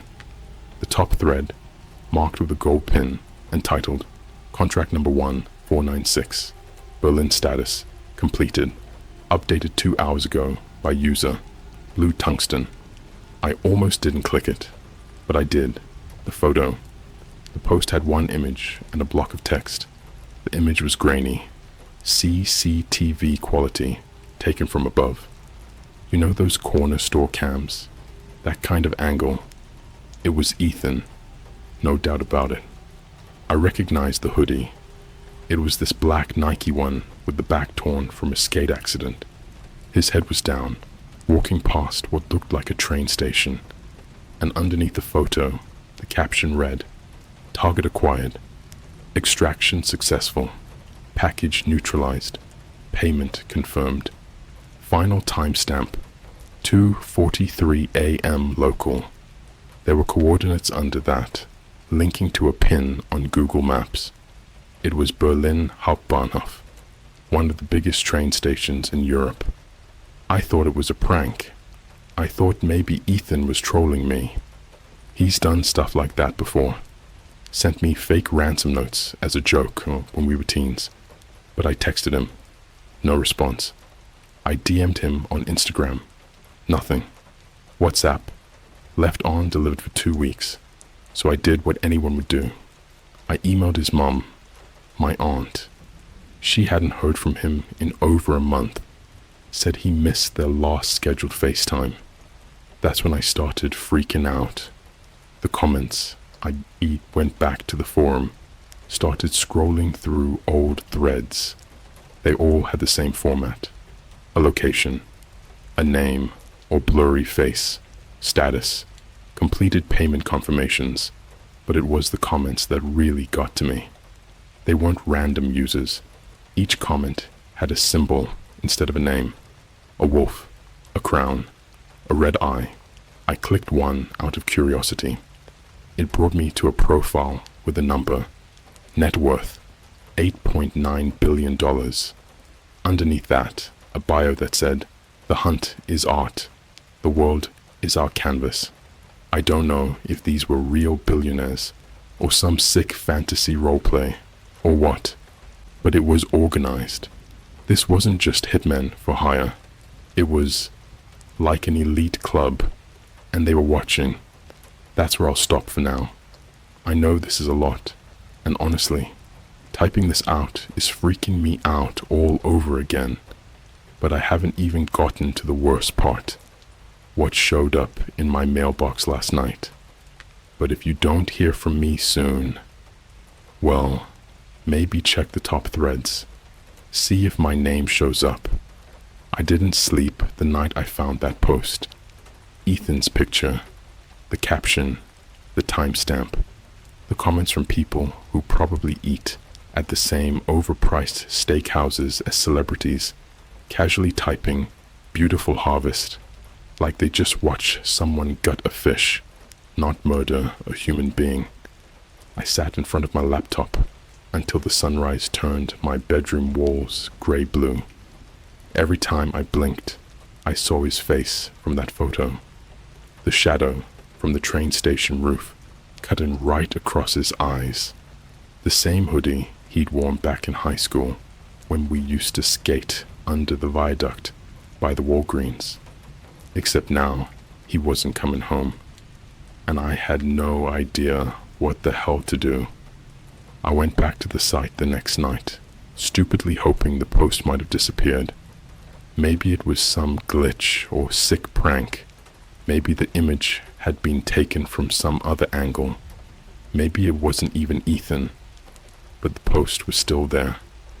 Except this time, there was a new comment. Verified buyer. Red Wolf has sent bonus reward. Client requests family souvenir. Shipping confirmed. It was posted exactly 24 hours after the original thread. And I swear on my life, 5 minutes after reading that line, I heard a knock at my front door. The package. It was 3:02 a.m. No one knocks on your door at 3 in the morning unless something's wrong. You either wake up the cops, or worse. At first, I just sat there in bed. I didn't even move. The knock didn't come again. It was just one solid knock. Like whoever did it wasn't asking to come in. More like letting me know they already had. I eventually crept downstairs with a kitchen knife. My roommate was passed out on the couch, headphones in, some NBA recap playing on autoplay on the TV. He didn't even stir. I opened the front door. And just sitting there, dead center on our welcome mat, was a black envelope, thick paper, sealed with some red wax stamp in the shape of a keyhole. No address, no name, just the stamp. I brought it inside and opened it at the kitchen counter. I should have stopped there. I should have burned it. Inside was a single Polaroid photo, a real one, like from an old camera. Glossy, slightly curled edges, chemical smell still fresh. It was my bedroom, taken from the corner of the ceiling. I looked at the timestamp printed in the bottom right corner. 2:17 a.m. That was 45 minutes before I got the knock. And in the photo, I was asleep. The scariest part, my eyes were barely open, just slits. Like some deep, unconscious part of me knew something was in the room. The forum updates. After that, I lost it. I didn't go to work, didn't eat, didn't even brush my teeth for like 2 days.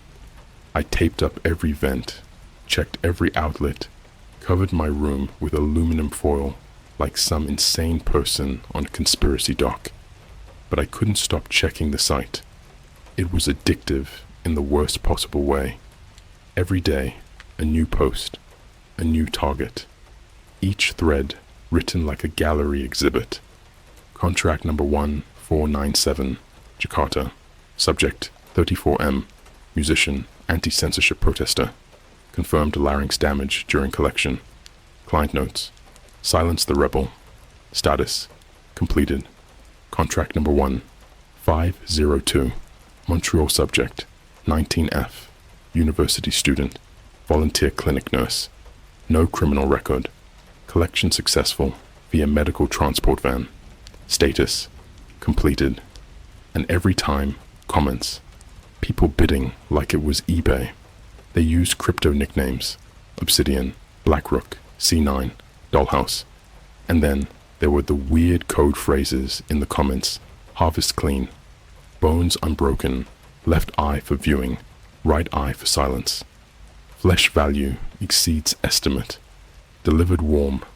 Who the hell talks like that? The TikTok message. Now here's where things take a turn.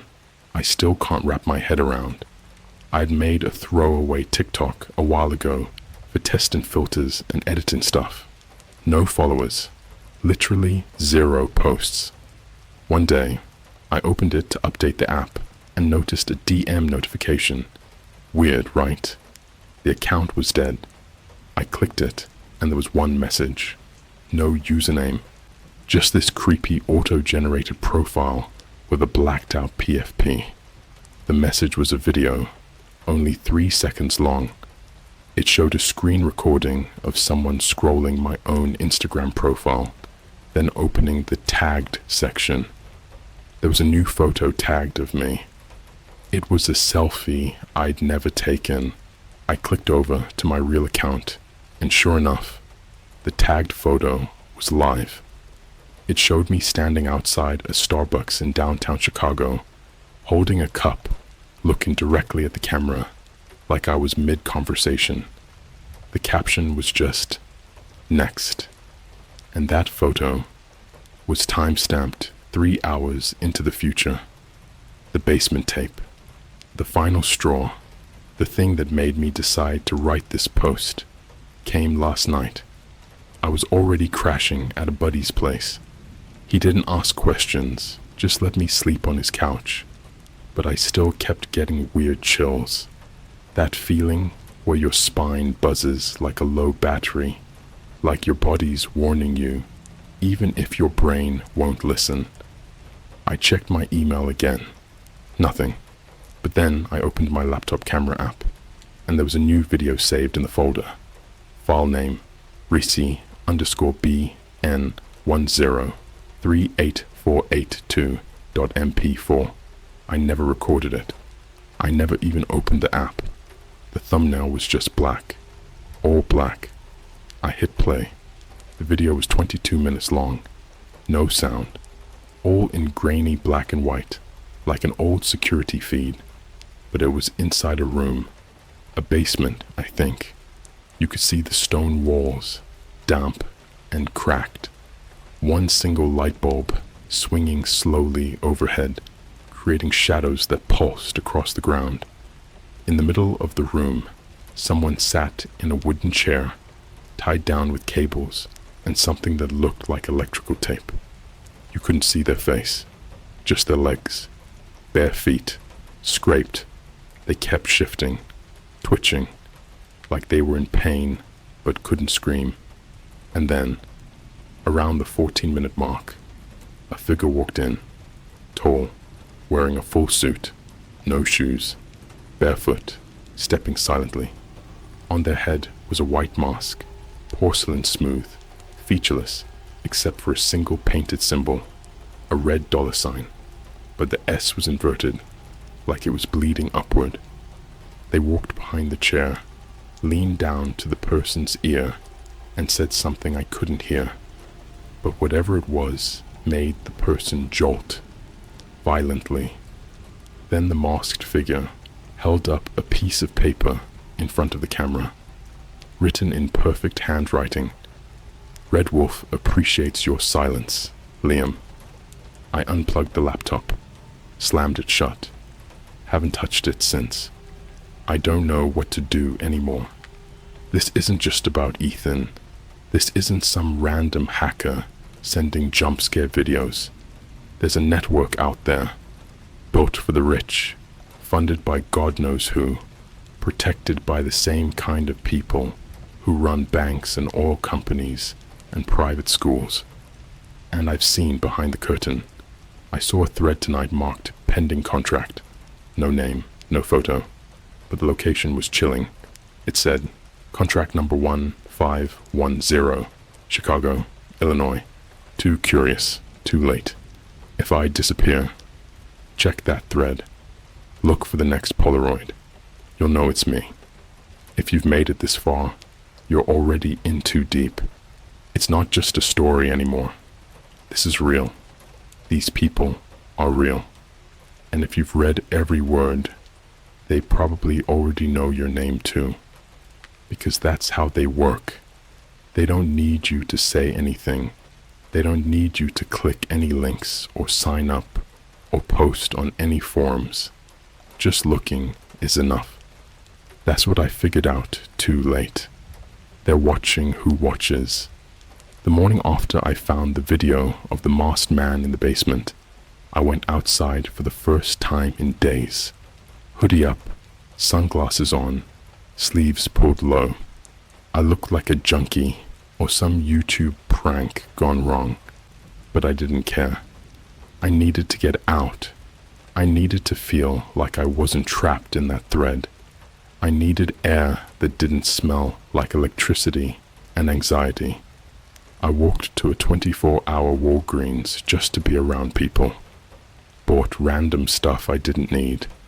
Gum, protein bars, allergy meds, and paid in cash.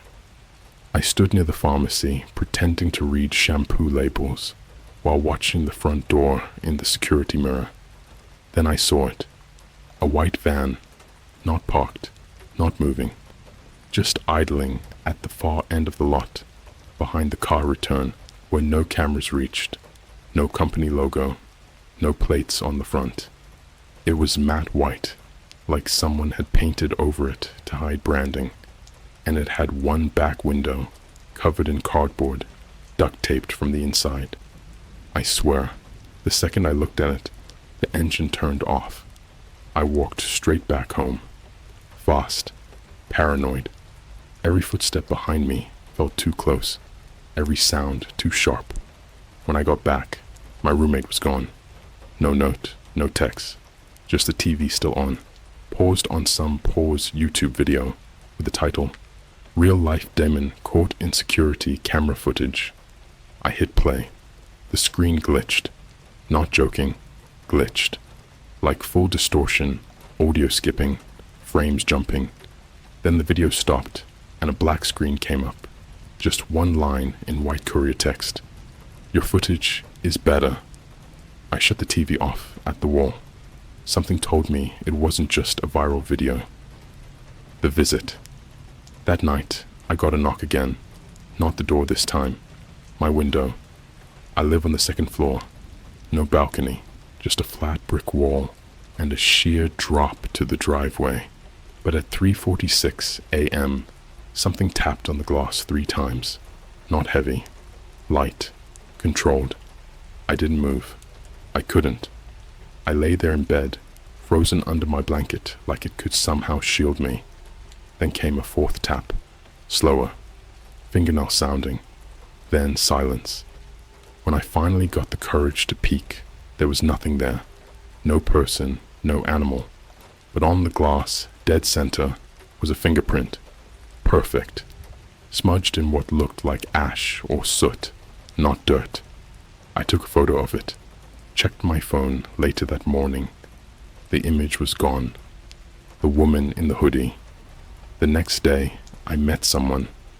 I was sitting in a McDonald's, trying to use their Wi-Fi to check my burner email account. Just trying to stay somewhere public. It was the one on West North Avenue, near the big Target in Chicago. She sat across from me without asking. Worn hoodie, torn jeans, pale chapped lips, dark circles under both eyes. She had that twitchy look, like someone on week 4 of no sleep and too much caffeine. Her hands were shaking, not from fear, from withdrawal, or maybe trauma. She didn't say hi, didn't introduce herself, just dropped a flash drive on the tray next to my fries and whispered, "You're on the list now." I asked her what she meant. She didn't answer right away, just looked at me like I was already dead. Then she said, "They don't just kill you. They take you apart, digitally, biologically, spiritually, one piece at a time, until you're erased, not missing, not dead, just not anything." I asked her who they were. She didn't even blink. The cleaners, the collectors, the curators, depends on who paid. Then she got up and walked out the front door, disappearing into a crowd of college kids waiting for Uber Eats. What was on the flash drive? I checked it the moment I got back. Only one folder, named Failed Contracts. Inside were 19 video files. Each one had a face, a name, a location. All people who looked terrified, people who didn't run fast enough, or maybe got away just barely. But every single video ended the same way. Surveillance footage of them, days or weeks later. In each clip, they were breaking down. One was talking to themselves in an airport bathroom mirror, clawing at their own skin, screaming about bugs no one else could see. Another was found walking into a forest in winter, barefoot, in a hospital gown, carrying a broken iPad. My favorite, if you can even use that word, was a video of a man standing perfectly still in a Home Depot for 6 straight hours, not moving, not blinking, until someone approached him and he dropped dead on the floor like a puppet with cut strings.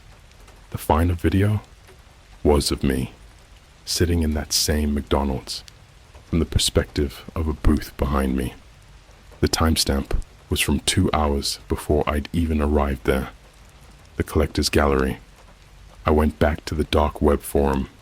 I didn't want to, but I had to know. The gallery now had a new tab at the top, marked Live. I clicked it. What loaded was a live stream. Multiple cameras, room after room. People, real people, inside glass cells. It looked like a museum crossed with a prison. Each person was dressed in all white, blank expressions, some staring at walls, some screaming, some pacing like animals. Each cell had a small plaque, name, country, age, then a category, for observation, for extraction, for reclamation, for sale. There were trophies, human trophies, and at the bottom of the screen there was a bidding chat. People offering obscene amounts of crypto for live sessions, whatever that meant. One bidder asked, Can we watch the Chicago Boys collection process? The admin replied, Red Wolf has booked exclusive rights. Begins soon. My final escape attempt. I packed a bag that night and ran. Didn't even lock the door behind me. Didn't say bye to anyone. I took back roads out of the city, slept in my car, paid cash, no GPS, no cards, no phone signal. I made it 3 states away. Then, at a gas station in rural Indiana, I saw a flyer on the wall. Next to the missing dog poster and a help wanted sign, there was a printout of my face. Not police-made, not official, just my face, taken from my old Facebook profile, printed in grayscale. Underneath, it said, Do not interfere, do not shelter, property of Red Wolf. They don't forget, they don't forgive, and they don't lose track. If you're reading this, screenshot it, save it, post it everywhere, make them visible. They only thrive in the dark. But if I disappear, don't go looking for me. Don't try to help, because by the time you even think about it, they've already knocked. I'm writing this from somewhere I shouldn't even be. If this part goes up, it means my scheduled post worked. I don't know if there will be a part 5. I'm far from home now. My car's hidden in a ditch off a back road that doesn't show up on Google Maps. It's pitch black. The only light is my laptop screen and the red dot of a cell tower miles away. I haven't eaten since yesterday. My hands are shaking so bad I can barely type. But I have to get this out, because last night they didn't just watch me. They took me. The van had happened fast. No cinematic build-up. No dramatic music. I was walking out of a gas station bathroom when someone grabbed my wrist. A man in a maintenance uniform, face hidden behind a cap, smelled like bleach and iron. Before I could pull away, 2 more came up behind me. Everything went black. A hood over my head. The sound of a van door sliding shut. Heavy boots on metal. Someone whispering a string of numbers. They didn't tie my hands. They didn't have to. I couldn't even move. The air in that van felt wrong, like it was too thick to breathe. They drove for what felt like hours. No radio, no talking, just the sound of an engine and something faint, like a woman's voice, recorded on a tape, playing in reverse. When the van finally stopped, they yanked me out. My shoes scraped on gravel, then metal steps, then concrete. The smell hit me first. Mold, gasoline, and something sweet, like rotten fruit. When they pulled the hood off, I wasn't in a warehouse or a basement. I was in a house. The house, it looked normal, like one of those old colonial houses you see on Zillow in the middle of nowhere. Floral wallpaper, wooden banisters, family portraits with faces blurred out. But the windows weren't windows. Up close, they were just screens projecting fake scenery. Trees swaying, cars passing, like a green screen for reality. The walls hummed, not like electricity, like breathing. They led me down a hallway lined with doors. Each one had a brass plate with a number. No doorknobs, just keyholes shaped like eyes. Behind some doors, I could hear faint noises, scratching, soft crying, the sound of something heavy dragging across the floor. They pushed me into a room at the very end. It was completely empty except for a chair and a mirror. The mirror had cracks running through it, like spiderwebs. On the chair sat a tablet, turned on, recording. On the screen, a live video feed of me standing there. Underneath, text appeared in real time, typed by someone I couldn't see. You shouldn't have looked. Then another line. Red Wolf likes his trophies obedient. The mirror. I don't know how long I was in that room. Time felt elastic. I'd blink, and the cracks in the mirror would shift, spreading like veins. Sometimes I'd see my reflection. Other times it wasn't me at all. It was Ethan, my cousin, sitting where I stood, his lips moving, but no sound coming out. Then the mirror started to show rooms, not mine, other ones. People sitting in chairs, kneeling on floors, hands over their ears. Some were staring right at me, eyes wide, like they could see through the glass. The last image was of a man in a suit, barefoot, wearing that same white mask with the inverted dollar sign. He was standing behind me. I spun around. No one was there. When I turned back, the mirror was cracked open like a door. The gallery basement I stepped through. I don't know how to explain this place without sounding insane. It was like walking into the website itself. Endless halls, glass cells, people inside, motionless, eyes blank. Each one had a tag on their wrist with a QR code. Some still had blood on their clothes. Others were dressed like mannequins in department stores. There were no guards, no obvious cameras, just the sound of a distant hum and the faint smell of chlorine. I walked past one cell and saw a man I recognized, not personally, but from TV, a hedge fund guy who disappeared last year in a boating accident. His face was gray. His lips moved like he was trying to form words, but couldn't. Another cell held a woman with a tattoo of a wolf on her arm. Her eyes were open, but completely black, like the pupils had swallowed everything. Every cell had a small placard. Name, age, collected by. Status 1. Placard made my stomach drop. Name, Liam H. Age, 23. Collected by. Red Wolf. Status, intake. The room of masks. I found a staircase leading down. The air got colder.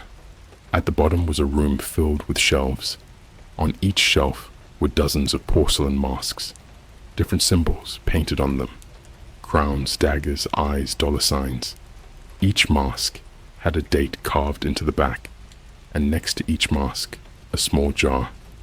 Inside every jar was something different. A piece of hair, a tooth, a scrap of paper with handwriting, a coin covered in rust. It wasn't random.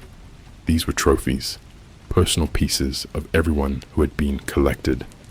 On the center table was a single mask waiting, white, blank, no symbol yet. Under it, a card with my name. The whisper. As I stared at it, the lights went out. Total darkness. Then a voice right behind my ear, soft, almost gentle. Obedience makes you beautiful. I froze. Couldn't move.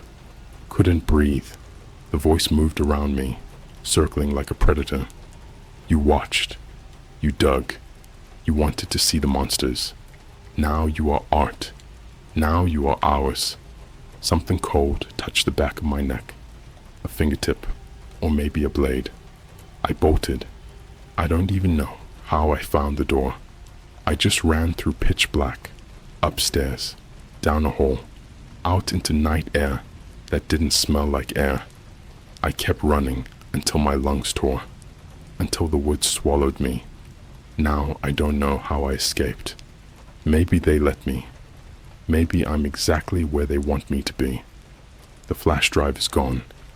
My laptop has files on it I didn't put there. Folders named with timestamps and my GPS coordinates. Every time I open it, the cursor moves by itself. And on the DarkWeb forum, there's a new thread. Contract number 1510, Liam H. Status, processing, no photo, no location, just one comment. We don't lose what we own. If part 5 ever shows up, it won't be from me. If you're reading this, screenshot everything. Don't come looking. Don't DM me. Don't try to help. Because once you're in the gallery, you're already framed. I'm not supposed to be able to write this. I don't have my laptop anymore. I don't even have a phone. This is a scheduled post, triggered through a chain of dead drop accounts I set up a week ago. I don't know if my body is free right now, or if it's already in one of their cells, but these words were the last thing I could push out before they shut me down. The night after I ran from the house, I woke up on a floor, smooth, cold, the color of dried salt. My face was pressed to it so hard, my cheek had tiny square impressions from the texture. When I opened my eyes, the ceiling above me was a grid of lights. They weren't fluorescent or warm bulbs. They pulsed, dimming and brightening like a heartbeat. It wasn't a room. It was an exhibit. The grid. Imagine an airport terminal stripped bare. No seats, no signs, no people. Just endless white tile stretching out. And at perfect intervals, glass cubes rising from the floor. Each cube had a person in it. Some sitting, some lying down, some banging their fists weakly against the walls. They weren't screaming. Their mouths opened, but no sound came out. It was like the glass itself swallowed noise. Each cube had a number carved into the base, and under the number, a phrase. Not names anymore, just phrases like resistant, failed memory wipe, sold, pending delivery, returned, damaged. I was outside the cubes, but the air felt like I was inside one. Heavy, electric. The floor wasn't just tile. When I looked close, it was tiny screens, each playing a loop of someone's life. Birthday parties, hospital rooms, security footage of people waiting in line at Starbucks. All of them flickering under my feet like ghosts trapped in pixels. The curator. A sound cut through the room. Not footsteps. A soft drag, like bare skin on tile.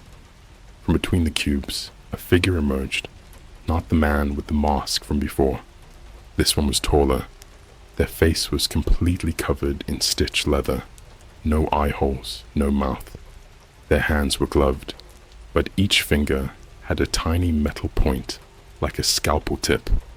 Around their neck hung a lanyard with a card that simply said, Curator. They moved like they didn't walk, but were being pulled by invisible strings. Every time they passed a cube, the lights inside flickered, and the person inside flinched. When they reached me, they tilted their head. Even without eyes, I could feel them looking at me. They raised one hand and pressed a finger to my forehead. For a second, my entire vision inverted. The floor became ceiling, the cubes became black holes, and my own reflection appeared in every single glass wall. Hundreds of me, staring back, each slightly different, some older, some younger, some missing pieces of their faces. Then it snapped back. The curator whispered, without moving their stitched face. Frame completed. The auction. They led me, or maybe I walked without meaning to the far end of the grid. There was a stage there, not a fancy stage, just a raised platform with a single podium. Behind it, a massive screen showing a live chat of symbols and numbers streaming faster than my eyes could follow. Crypto bids, not for art, for people. I recognized some of the icons, the wolf, the crown, the red eye. They weren't just in comments on a forum anymore. They were here, buying, watching. The screen flickered, and my own image appeared, a still photo of me, taken at the gas station before they grabbed me. Underneath, lot number 1510, Chicago boy. Status, live viewing. The chat exploded. Test the reflexes. Check the eyes. Is the cousin still viable? Skin looks clean. Offer doubled for exclusivity. Then one line, pinned at the top. Red Wolf. Claim secured. Begin demonstration. The demonstration. They strapped me to a chair, not with rope, with bands of light that burned cold. My muscles went slack. My head wouldn't turn. The curator held up a small object, a glass slide, like from a microscope. Inside, it was something dark, moving. They pressed it against my temple. Suddenly, I wasn't in the room anymore. I was in Ethan's memory, not mine. I saw Berlin streets at night, smelled diesel and beer, heard his laugh echo off concrete. Then a van screeching to a stop, a hand over his mouth, a needle. I saw them drag him into a building lined with murals of animals eating their own tails. I saw him tied to a chair like mine. I saw a mask with an inverted $sign lean close, then black. When my vision returned, I was back in the chair. The chat was going insane. Transfer successful. Memory harvested. Beautiful compliance. I realized what they were doing. They weren't just taking people. They were taking their lives, extracting memories, habits, even reflexes like data files, and selling them to whoever paid. Not just killing, erasing, recycling, the whole of static. I don't remember how I got free. Maybe I didn't. Maybe this is still part of it. I remember running down a hallway lined with screens. Each screen played a different version of me. Me as a child, me in high school, me sleeping, me typing this story. At the very end was a door made of static, no handle, just a shape cut out of noise. I stepped through. For one split second, I was outside again. Real air, real night, my car in the ditch, my bag on the seat. Then a sound behind me. A single knock, not on a door, on the inside of my skull, the last thread. I checked the forum one last time, using a burner at a library in a town whose name I don't even know. There was a new post, contract number 1510, Liam H.